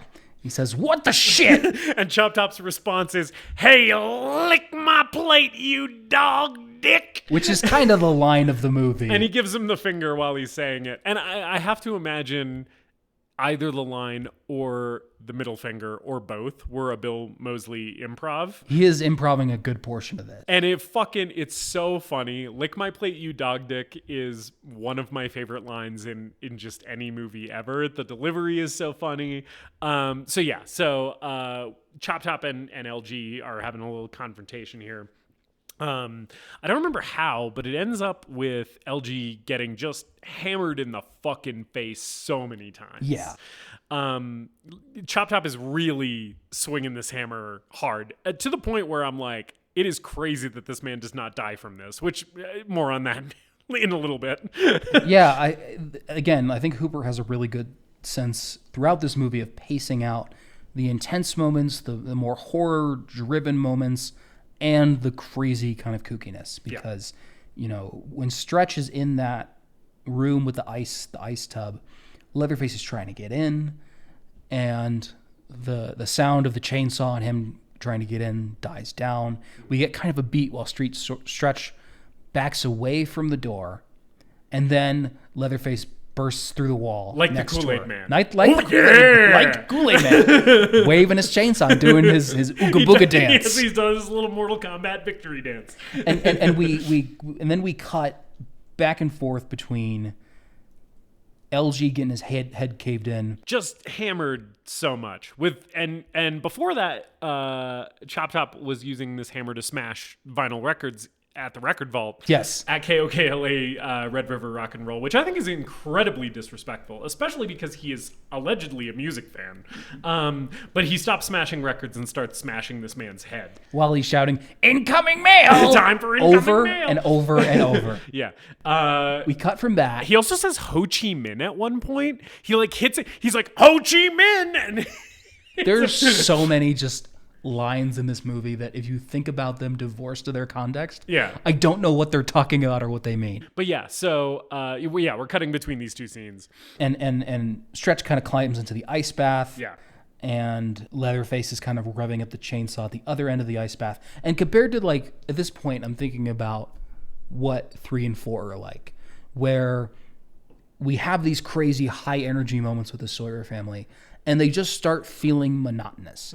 And here, I think Hooper just really knows how to, again, like I said, pace these moments and cut back and forth so that the audience is always engaged with what's happening. Yeah, because he's a good director. Unlike the people who directed those sequels. I guess. But yeah, so they have the little moment where he's revving the chainsaw in the ice bath. He kind of stops, right? And when he stops, so she's been screaming, right? Because there's a maniac wearing a bunch of sewn together human faces as a mask with a chainsaw attacking her, right? So she's been screaming, and the chainsaw dies down. He stops revving it at her. And she's still screaming for a second. She stops screaming, and there's like a moment that's like quiet, right? And the immediate first thing she says is, "Are you mad at me?" Which I think is such a funny thing to say to, again, a man wearing a bunch of sewn together human faces attacking you with a chainsaw. And I think it's also so realistic too. Like, I feel like in that moment, whatever the fuck came out of your mouth would be whatever came out of your mouth. And I think it's so fun that her first instinct is, "Are you mad at me?" Right. But yeah, and then we find out that Leatherface, he's got a little bit of a praise kink. he is into being told he is a good boy. How good are you? Yeah, so Leatherface is horny. Let's just rip that fucking Band-Aid off. There's a really horny Leatherface in this movie. Leatherface is horny, and the chainsaw is his penis. The chainsaw is his penis, to the point where I'm wondering if his actual penis works.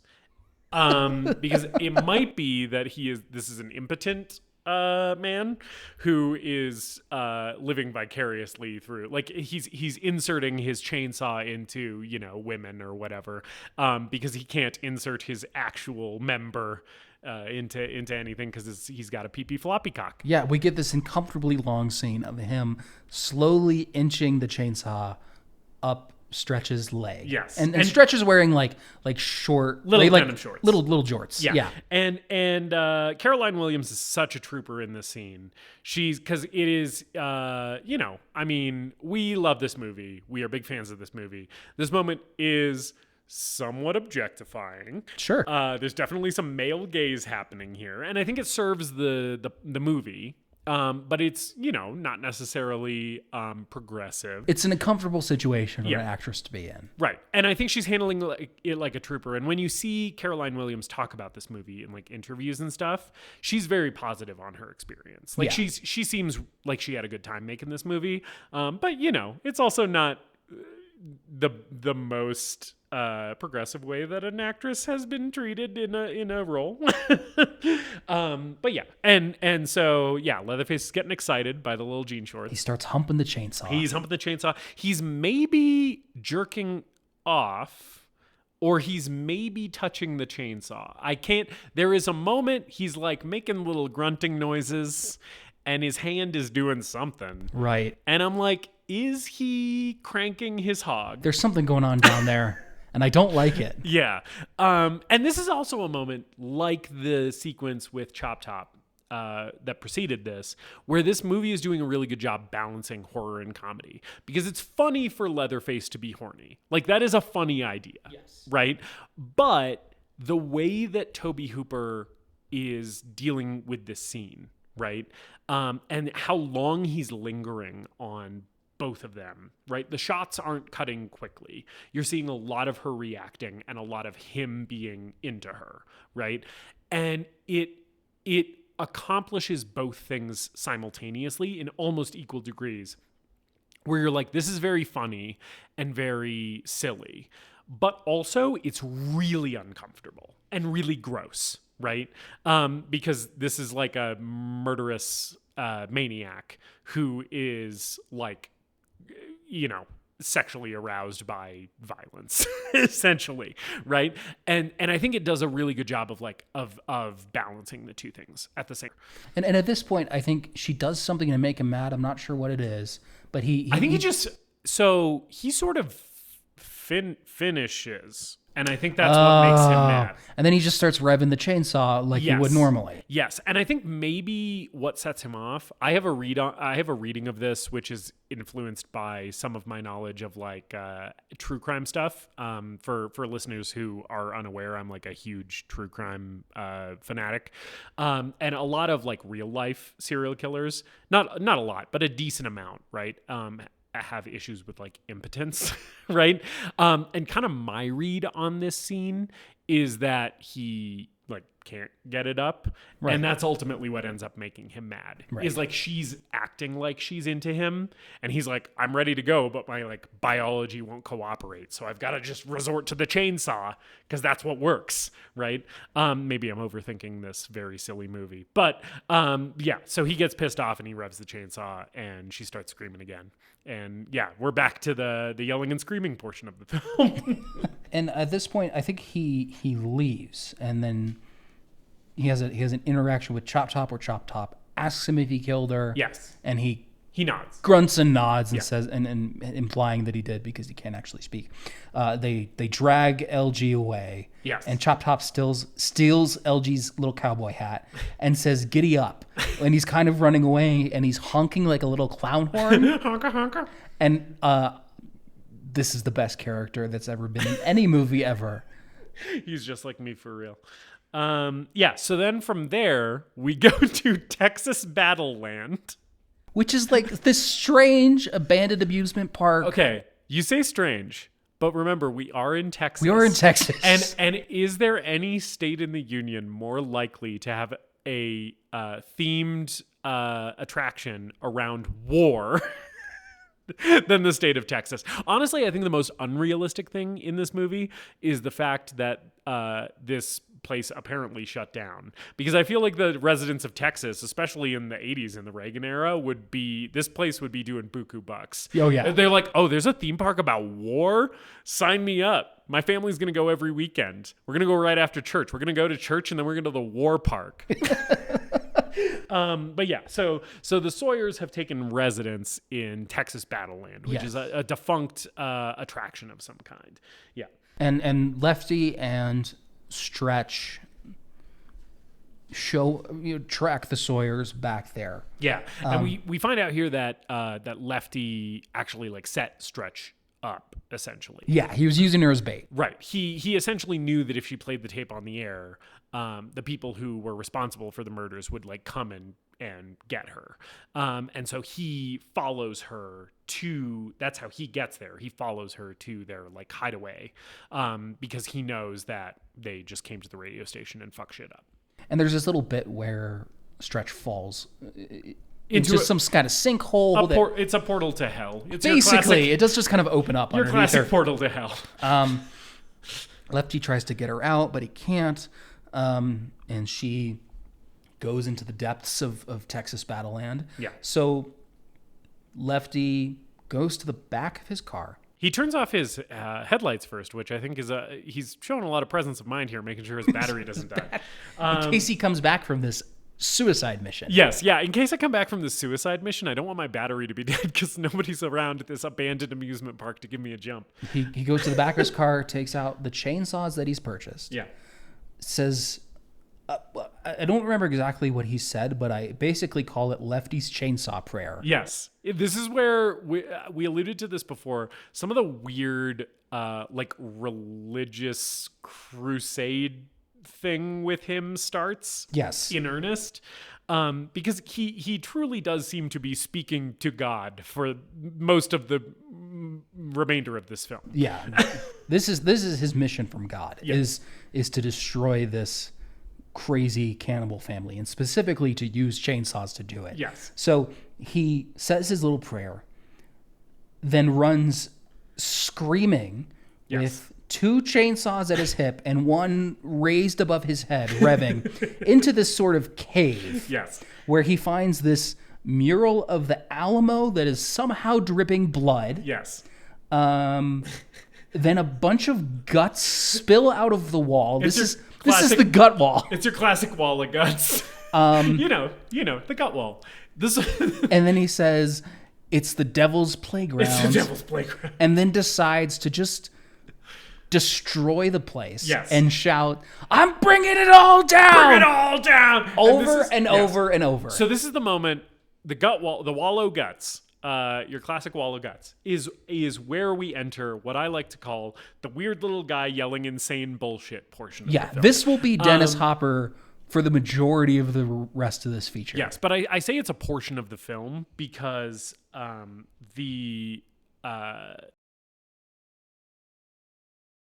say it's a portion of the film because Chop Top is also, at this point, starting to yell insane, incomprehensible bullshit. And it's where we've hit a point in the film where the expository dialogue and anything that is, comprehensible or meaningful in any way more or less stops. Right. And it starts to become just freaks yelling shit. And honestly, I think that this is a movement in a movie that more movies should do in the third act. I think that if you just front load all of your exposition and just have the third act just be a bunch of people yelling crazy shit like Nom Land and bring it all down, I'm going to have a more fun time with your movie than I might otherwise have. Yeah. We cut back to Stretch, who has fallen into this kind of like smokehouse area of the underground compound.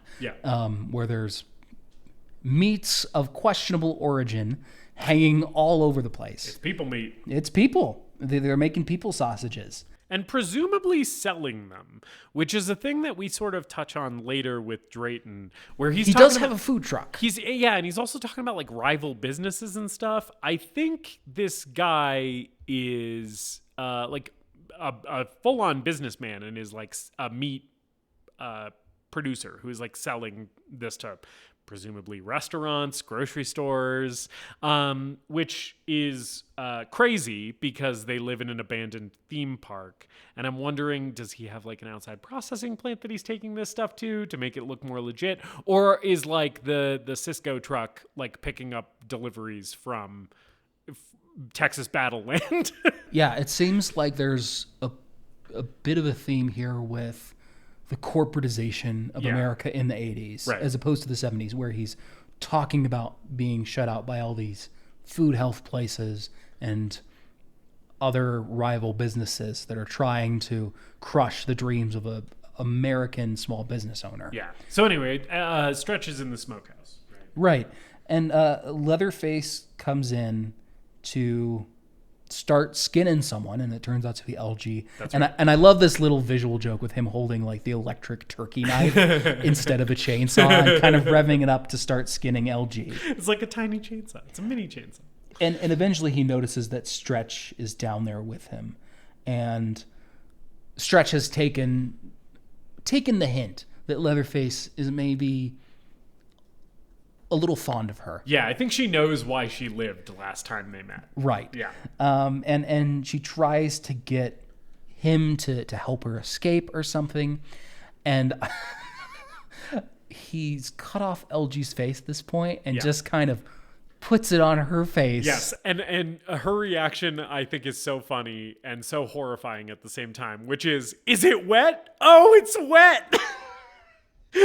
And anyway, he puts LG's face, her former coworker and guy who was clearly madly in love with her. He puts this man's face on her, and then they do a little dance. They do a little dancey dance. Yes, and again, this scene is a really effective horror scene. I think it's highly disturbing and unsettling, and I think it works really well, even though this movie is very funny.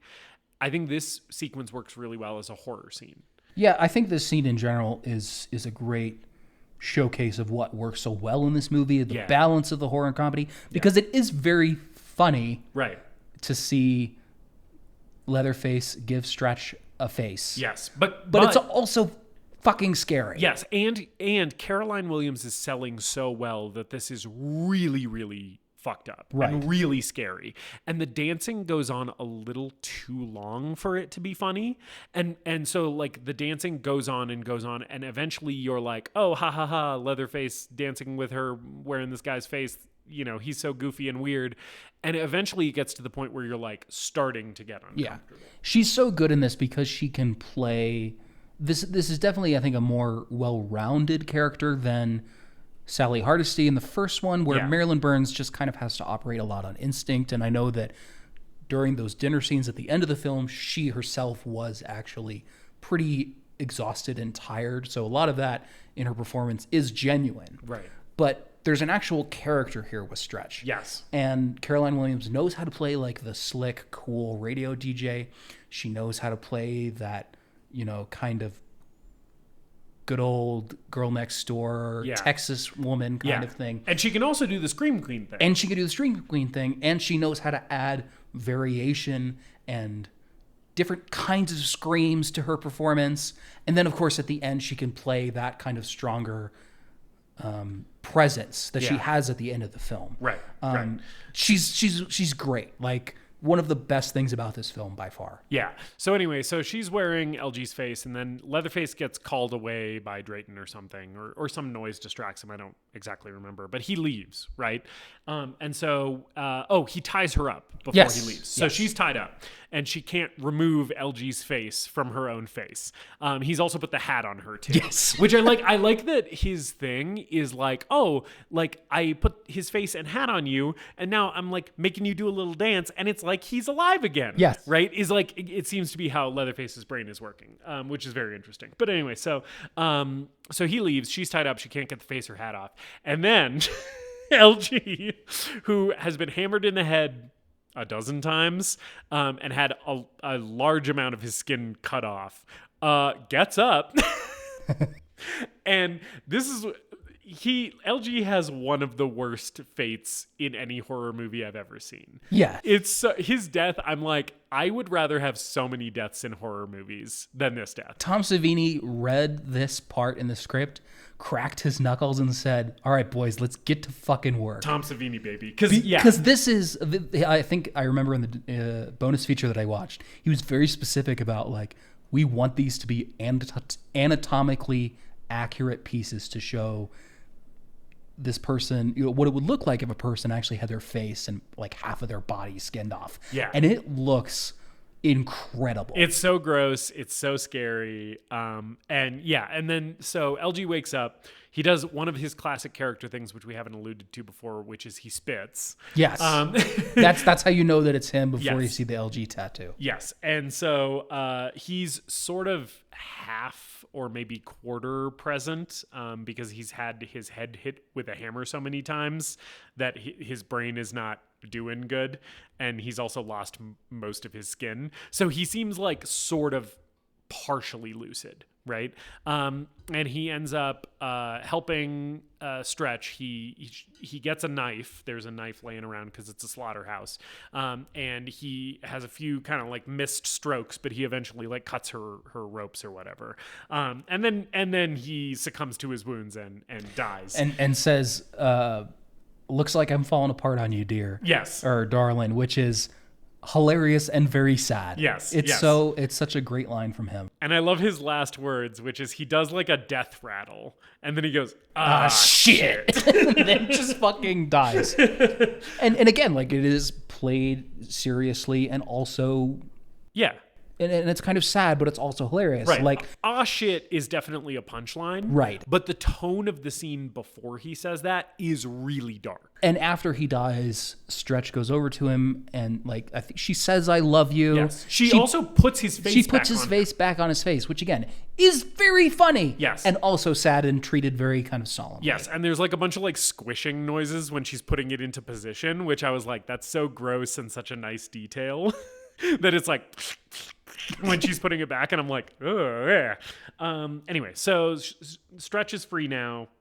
She leaves the little slaughterhouse area. At this point, we see a wall of bones. When she leaves the slaughterhouse area that she comes out of, the wall appears to be made of bones. And I'm wondering, is the Wall of Bones a Sawyer addition, or is this just part of Texas Battleland?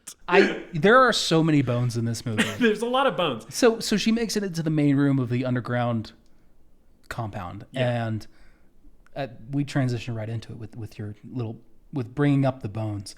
This is one of my favorite movie sets ever. Like, this is top 5 up there with like the Nostromo from the original Alien. Like if I could go back and stand on a movie set and walk around a movie set, this is one of those. It's so detailed. It's so creative. There's tons of visual jokes with skeletons and these kind of little scenes that they have. At one point, we see a skeleton riding a bomb with a cowboy hat, much like the end of Doctor Strangelove. Right. There's bridges and slides and Christmas lights and tunnels and statues. There's meat. There's bones everywhere. Yeah. Apparently, plastic skeletons were too expensive, so they bought real human skeletons from India. Shut the fuck up. I've heard this is what Tobe Hooper said. Like they buying human skeletons from India was cheaper than buying plastic skeletons. So if that's the case, this is a 2 for 2 on Hooper Productions using real human skeletons. Yeah. Because that is also a thing in Poltergeist. Yeah, okay. Yeah. And maybe the first one too, I'm not sure. Right. I don't know if that they credit the Bone Wrangler in these movies. Maybe Toby just had a bone guy. Like maybe he just knew a bone guy. And he was like, maybe that's why he stayed in horror for his whole career. Because he's like, where else am I going to be able to use my bone guy? Yeah. and the radio station set too is great. There's always something in this movie to look at. Yeah. Which is what I love about it. It's such a detailed and colorful and beautiful film to look at. Yeah, and there's like a lot of clutter in all of the sets in this movie in a really good way, right? Like it's like there's always like interesting objects and items and posters and stuff in the background. Yeah, you get the impression that the Sawyers are kind of pack rats and they've been collecting things from their victims. Yeah. Kind of like in the first movie where you see that yard of just cars. Right. Yeah. But yeah, they love collecting things from their victims and posing their victims into funny scenes. Yeah. So anyway, Stretch has escaped momentarily from the slaughterhouse area, but she's still in Texas Battleland trying to find her way through the maze of this amazing set. And we spent a little time with the Sawyers, with Drayton and Chop Top and Leatherface, and get a sense of the dynamic there, which is essentially that Drayton is the brains of the operation, and Chop Top is just the most annoying little shit who's ever lived. Yeah, we also do get a cut back to Dennis Hopper, who is still cutting his way into this screaming and cave. chainsawing away. Yes. Yeah. But yeah, Drayton's very much the brains of the operation. Chop Top is the weird little freak that runs around. Fucks everything up. Yeah. And there's a line here that Drayton has where he's talking about like the butane tank or some shit that they have, and how Chop Top and Leatherface fucked it up somehow or whatever, and how they need to go up and fix it. But during this little tirade that he has where he's like yelling at them, he says, "Damn property taxes fuck up everything," which when I was watching it this time, I was like, so he's paying property tax on Texas Battleland, which means theoretically they legally own this place. They're not just squatting, right? So they're like paying a mortgage on it. That's a good point. I did not consider that. Do they have insurance? I don't know. What theme park insurance? What insurance carrier met with the Sawyers and was like, we need insurance on Drayton Sawyer was like, we need insurance on Texas Battleland, the defunct amusement park, because this is where me and my brothers run our meat business, right? What's our quote? I just can't imagine. It's the implications of him paying property taxes were wild to me this time, because I was like, okay, so he's like on government paperwork as being the property owner. Which again, maybe the Cisco truck is just picking up sausages from Texas Battleland. Anyway. Chop Top's dancing around with the corpse of the hitchhiker, yes, which he does throughout this film. Yes, yeah, the hitchhiker from the first film, who is his brother, he's dancing around and puppeteering. And Leatherface is played by Bill Johnson and stuntman Bob Elmore. I don't necessarily know in which scenes, because I think like Bob Elmore did some of like the dancing stuff earlier, but either way, both of them are just nailing like this kind of bumbling slapstick physical comedy that that they're bringing to the Leatherface character this time around. Like at this point, this movie is the Three Stooges, and the Three Stooges are the Sawyer family. Yes. Yeah. It's really, really goofy. Also, at this point, Chop Top is being so annoying and Leatherface is being so incompetent that I just had the thought watching the movie this time where I was like, if I was Drayton Sawyer, I would have killed myself so long ago. I don't know how he could run a business with these guys hanging around. Although we do find out later that apparently killing himself is just a thing that he's willing to do literally anytime. Oh, God. More on that in a moment. Yes. But yeah, so we cut back to Dennis Hopper, and this is when he finds Franklin's corpse, Franklin from the first Texas Chainsaw movie. He finds a skeleton in a wheelchair. Yes. Still holding the flashlight that he was holding when he was unfortunately chainsawed by Leatherface in the last movie. Yes, yeah. And he has like a nice little moment with Franklin's little dead body where he's like, oh, I'm sorry, brother, I'm going to avenge you or whatever. And again, I just can't imagine that his relationship with this kid was any good while he was alive. I feel like this is making up for lost time on Dennis Hopper's part. Oh, yeah. He's like, oh, yeah, sorry I made so many jokes about your disability, but I guess... Well, everyone's bullying Franklin in the last movie, too. He's out there with his friends, and they're just like, oh, fuck, we got to drag this kid around in a wheelchair. This poor guy with this disability is such a fucking nuisance. Even Sally. I know. Even Sally's like that. I know. And I'm like, good. I'm glad these guys all died. I wish Franklin made it out. Also, not for nothing. So we have this moment with Franklin's corpse, and then Dennis Hopper continues his mad rampage, screaming and chainsawing the place apart. We cut back to Caroline Williams' stretch. She is running around Texas Battleland, and she encounters no fewer than 2 further wheelchair corpses in her, running through the tunnels of Texas Battleland. Which makes me wonder, are the Sawyers intentionally targeting disabled people? Oh, God. I don't want to say, I think the Sawyers might be problematic. You know, I could excuse the cannibalism and the rampant murder. But the ableism. But the ableism is just unexcusable at this point. But anyway, so she's running around past, just hordes of wheelchair corpses. And Lefty accidentally caves in a portion of Texas Battleland that is like where she's running towards. So she gets like blocked, right? There's like a cave in that Lefty causes, not knowing that she's like trying to escape that way. And she gets hits a dead end as a result. She runs down to the end of this long hallway where we have more of these kind of skeleton scenes. There's like skeletons on beach chairs and such and stuff like that. And we get to the Sawyers finally catching up to her. Yep. Yeah, the reveal to Chop Top that she's still alive, right? Because Leatherface had told her told Chop Top that she was dead, that Stretch was dead. And I like that Chop Top just says Leatherface killed her once already tonight, or something like that. Yeah.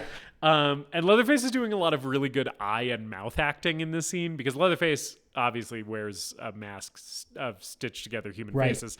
So you can only see his eyes and mouth, but he is doing a lot of good eye and mouth acting. And compared to Gunnar Hansen in the first one, yeah, there's really like one scene in that first one where you get a good look at the face underneath the mask. Right. And you get to see the teeth and the eyes of Leatherface. In this one, there's a lot more of that, and you get a better sense of him as a character and who's underneath here. Yeah, and it's a good performance. And to your point, very Three Stooges, right? Yes. He's being like, oh, I don't know, aw shucks. Yeah. Yeah. And so Drayton kind of picks up what's happening here. And they call him Bubba in this movie. Yes. Which they didn't in the last one. Yeah, Leatherface's maybe Christian name is Bubba Sawyer. Yeah. And Bubba's got himself a girlfriend. Bubba's got a girlfriend. And so Drayton kind of latches onto this and is basically talking a little shit to Leatherface, and being like, you got one choice, boy, sex with the saw. That's this whole bit where he's basically like, let your boner run away with you, and we gotta make this girl dinner or whatever. And Leatherface is just like banging his head against a cage or something, like a bird cage. He's bad dobbying himself. Yeah. He's doing the bad dobby thing. Yeah. He's just like smacking himself in the head as penance for having an erection. But yeah, so then from there, we got Chop Top knocking her out with a bone, and then it's the dinner scene, baby. It is the obligatory Texas Chainsaw Massacre dinner scene. Yeah. So we got to get and- Grandpa down for dinner. Yeah, we got to get Grandpa. We always have to get Grandpa. He's still fucking kicking it after 137 years. He's 137 years old, and honestly, looking pretty good for 137. Honestly, I think Grandpa looks better in this movie, I think, than in Texas Chainsaw Massacre 74. The makeup is so good in this one. Oh, yeah, the makeup's better, but also I think he just looks like he's doing better. Mm-hmm. So I think in a weird way, Grandpa Sawyer might be Benjamin Buttoning. Like maybe the human blood diet is just really working for him. I guess so. But anyway, so yeah, we get Grandpa down there. Okay, here's my question. Yeah. There's so much bone furniture in this movie. It's Yes. far more elaborate than the bone furniture in the first one. Right. Is the bone furniture comfortable? Oh, absolutely not.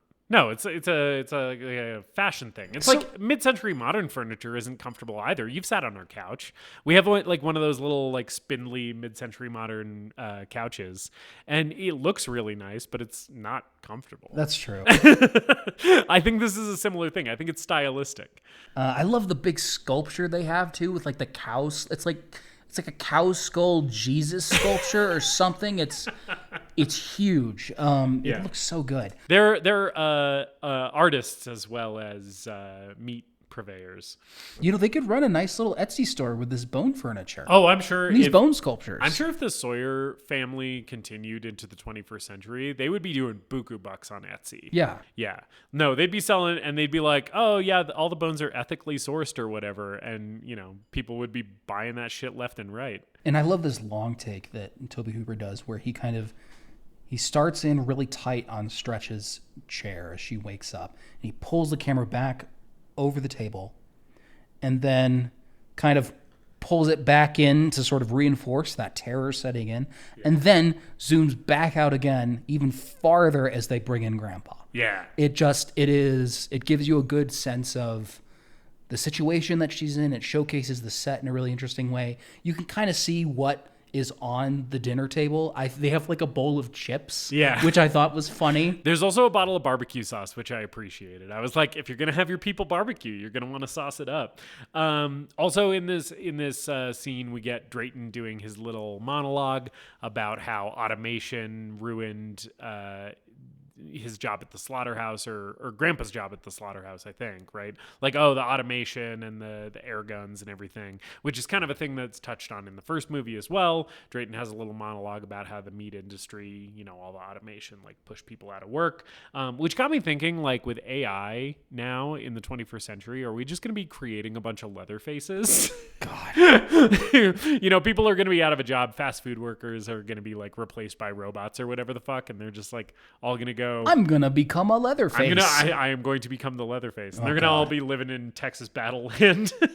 I would making people sausage. I wouldn't mind living in Texas Battleland. Yeah, honestly, if you're a fast food worker who is replaced by AI and you decide to sell people meat as a way to make ends meet, more power to you, man. Yeah, let it be on record that the Greatest Movie Ever Made podcast is in support of you. We're pro cannibalism if greedy capitalists replacing you with robots is what drives you to it. Yeah, pro cannibalism, anti-capitalist, That's and pro right. worker. Yes, yeah, we're pro union and pro cannibal here at the Greatest Movie Ever Made.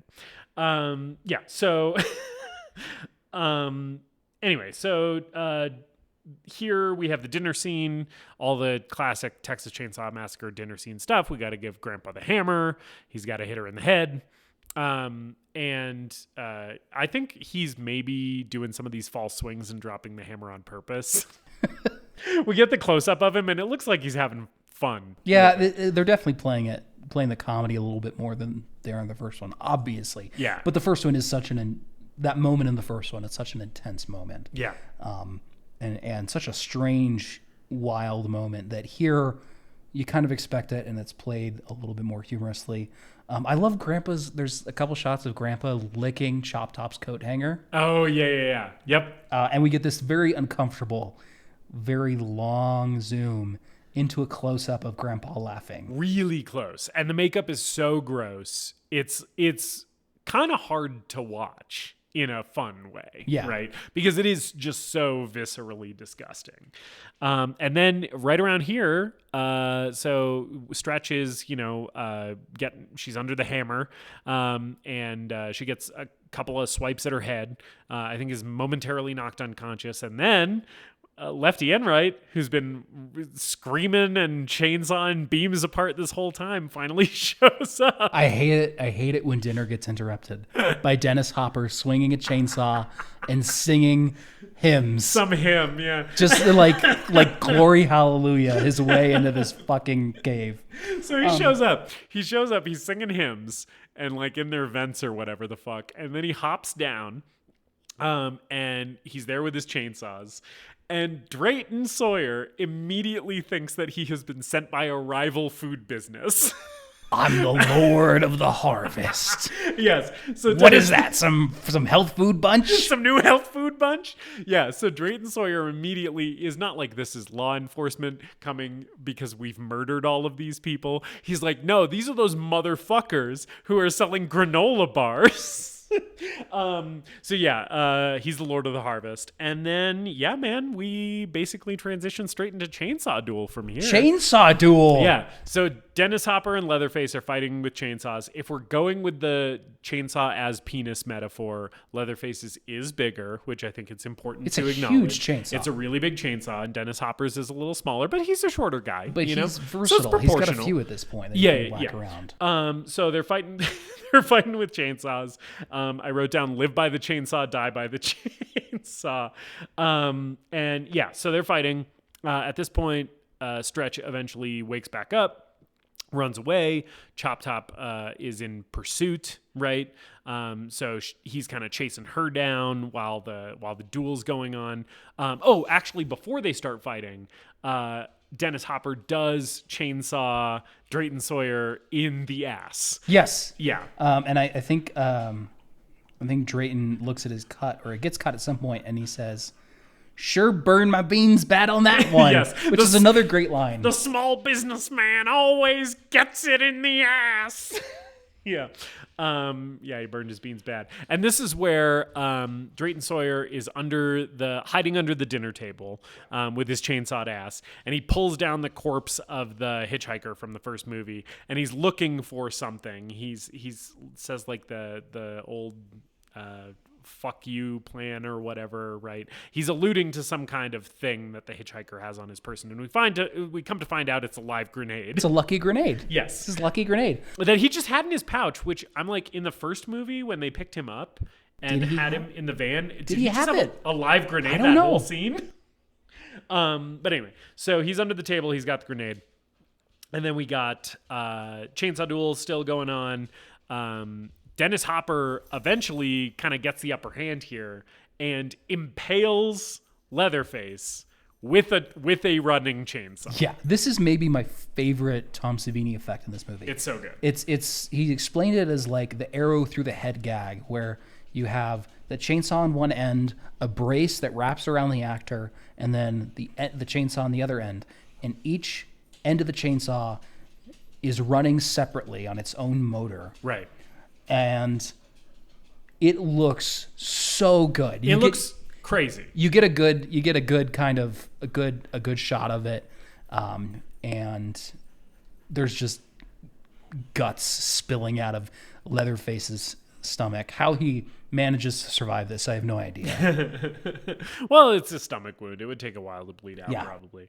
But yeah, so he's been impaled by a chainsaw. He's still fighting. He gets back up and continues the duel with a chainsaw through his body. And this is when Dennis Hopper transitions from his single chainsaw, which is now stuck in Leatherface, to his dual-wielding chainsaws. He now is fighting with 2 chainsaws. And he's kind of being a little ginger with those 2 chainsaws. Like, he's not really wailing on him. I don't know what the deal is, but he's sort of like lightly tapping the chainsaws against him. But it's still great. I think he sort of feels like he's got him at this point. He's toying with him a bit. When there's a revving chainsaw through your opponent's body, I feel like you can essentially call that a win. Right.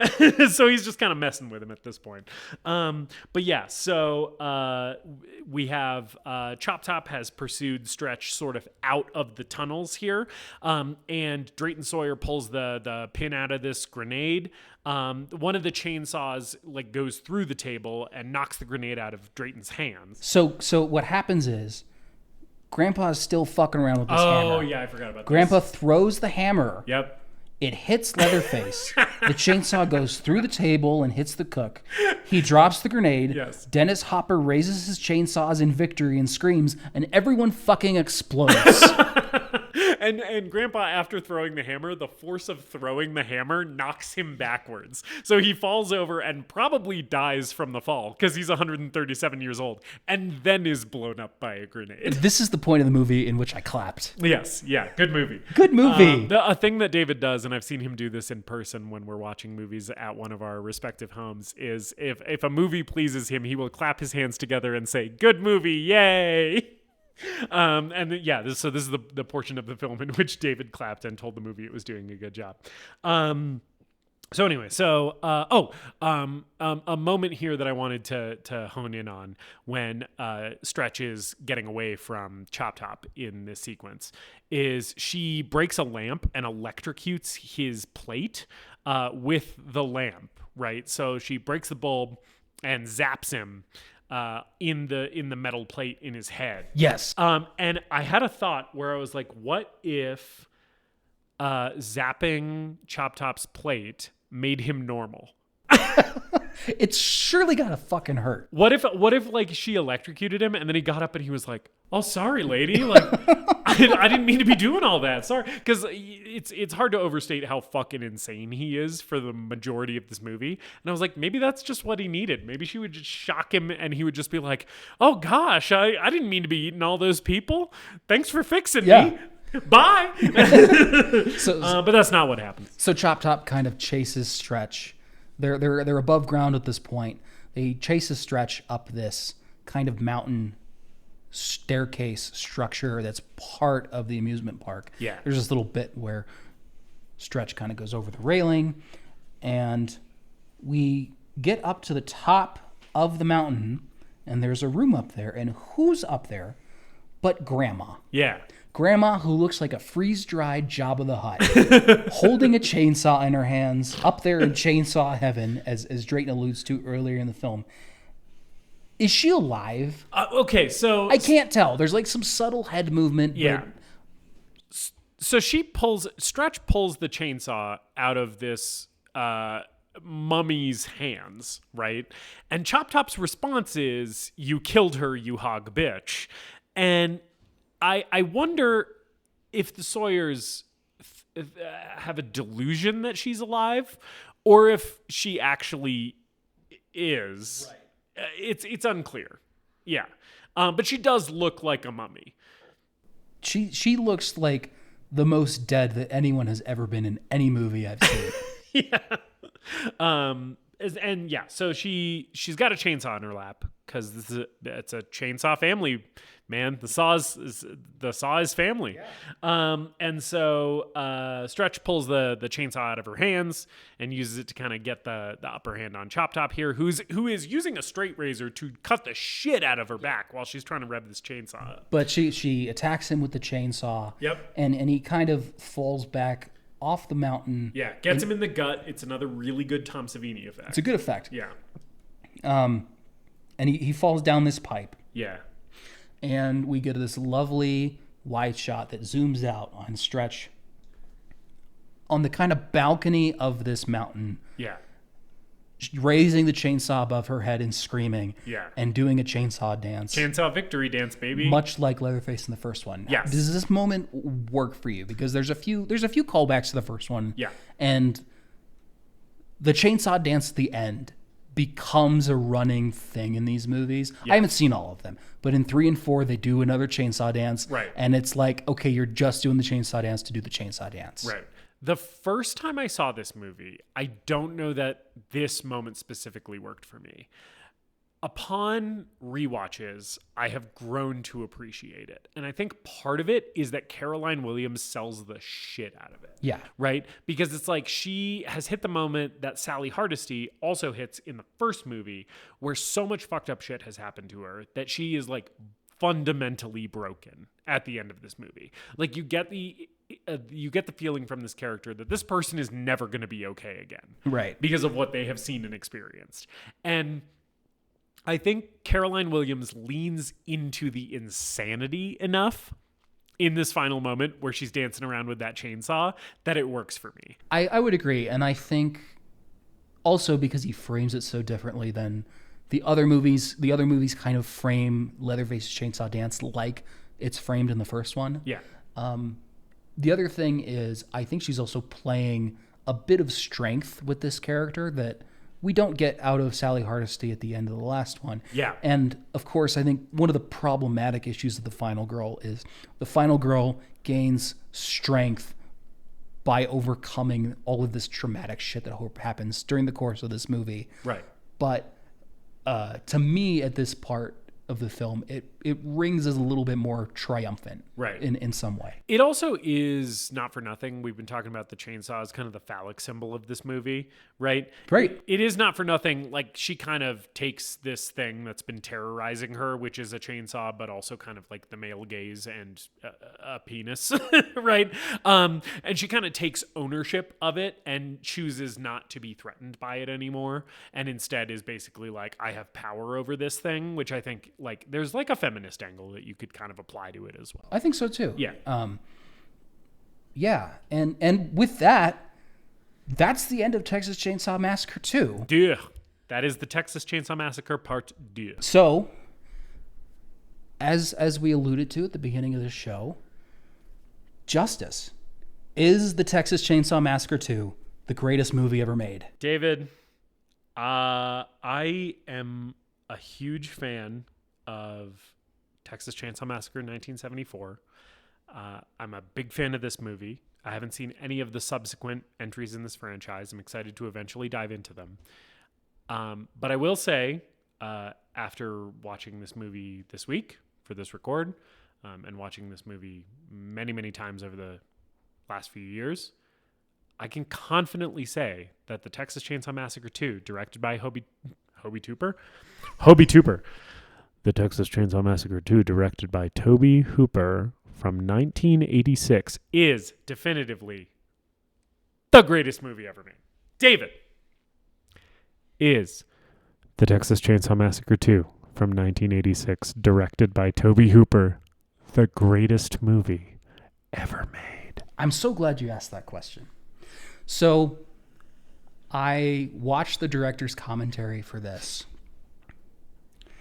And if I may borrow a quote from the late, great Tobe Hooper, he called this film a beautiful cinematic work. And I have to agree. Justus, I think without question, the Texas Chainsaw Massacre 2 is the greatest movie ever made. I'm so glad you said that. It is wall-to-wall, wall-to-wall insanity. It's so colorful and creative. It's like the perfect marriage of horror and comedy. It's so different. It's consistently like unexpected and throwing in all these strange elements to surprise you. Yeah. It's not sloppy or forced the way that the other sequels are. Yeah. That I've seen. And I've just seen 3 and 4 to be clear.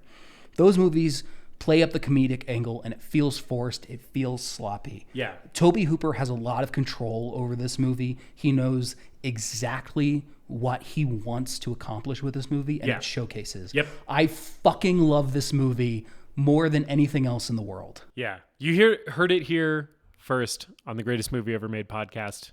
Texas Chainsaw Massacre 2 is the greatest movie ever made. If for some reason you've made it to the end of this podcast, which I don't know why you would, and haven't watched this movie or the movie it follows, Not the movie It Follows, which is a good movie. Yeah, It Follows is fine, but we're talking about the Texas Chainsaw Massacre. Yes, if you haven't watched the first 2 Texas Chainsaw Massacre movies, please watch them. Watch them. And they're a real treat.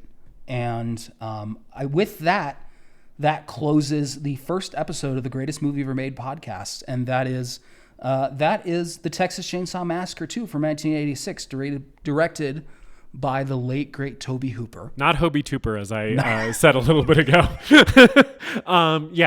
Yeah, man. So what are we going to be talking about next week on this podcast? We are talking about Lady Hawk from 1985, directed by Richard Donner, which is a film I've never seen. Yeah. And I'm actually relatively new to Richard Donner. I'm relatively new to Richard Donner. I've seen the original Superman. I just watched the 4 Lethal Weapon movies, so I'm interested to see what he accomplishes with our good, dear, and departed friend Rutger Hauer. Yeah, Rutger Hauer, R.I.P. in Lady Hawk. I'm really excited for you to see this performance. I'm really excited for you to see this movie. So if you wanna watch along with us, you can watch Lady Hawk before our next episode drops. We'll be talking about that next week. Thank you so much for joining us for the inaugural episode of the Greatest Movie Ever Made podcast. We'll see you guys later.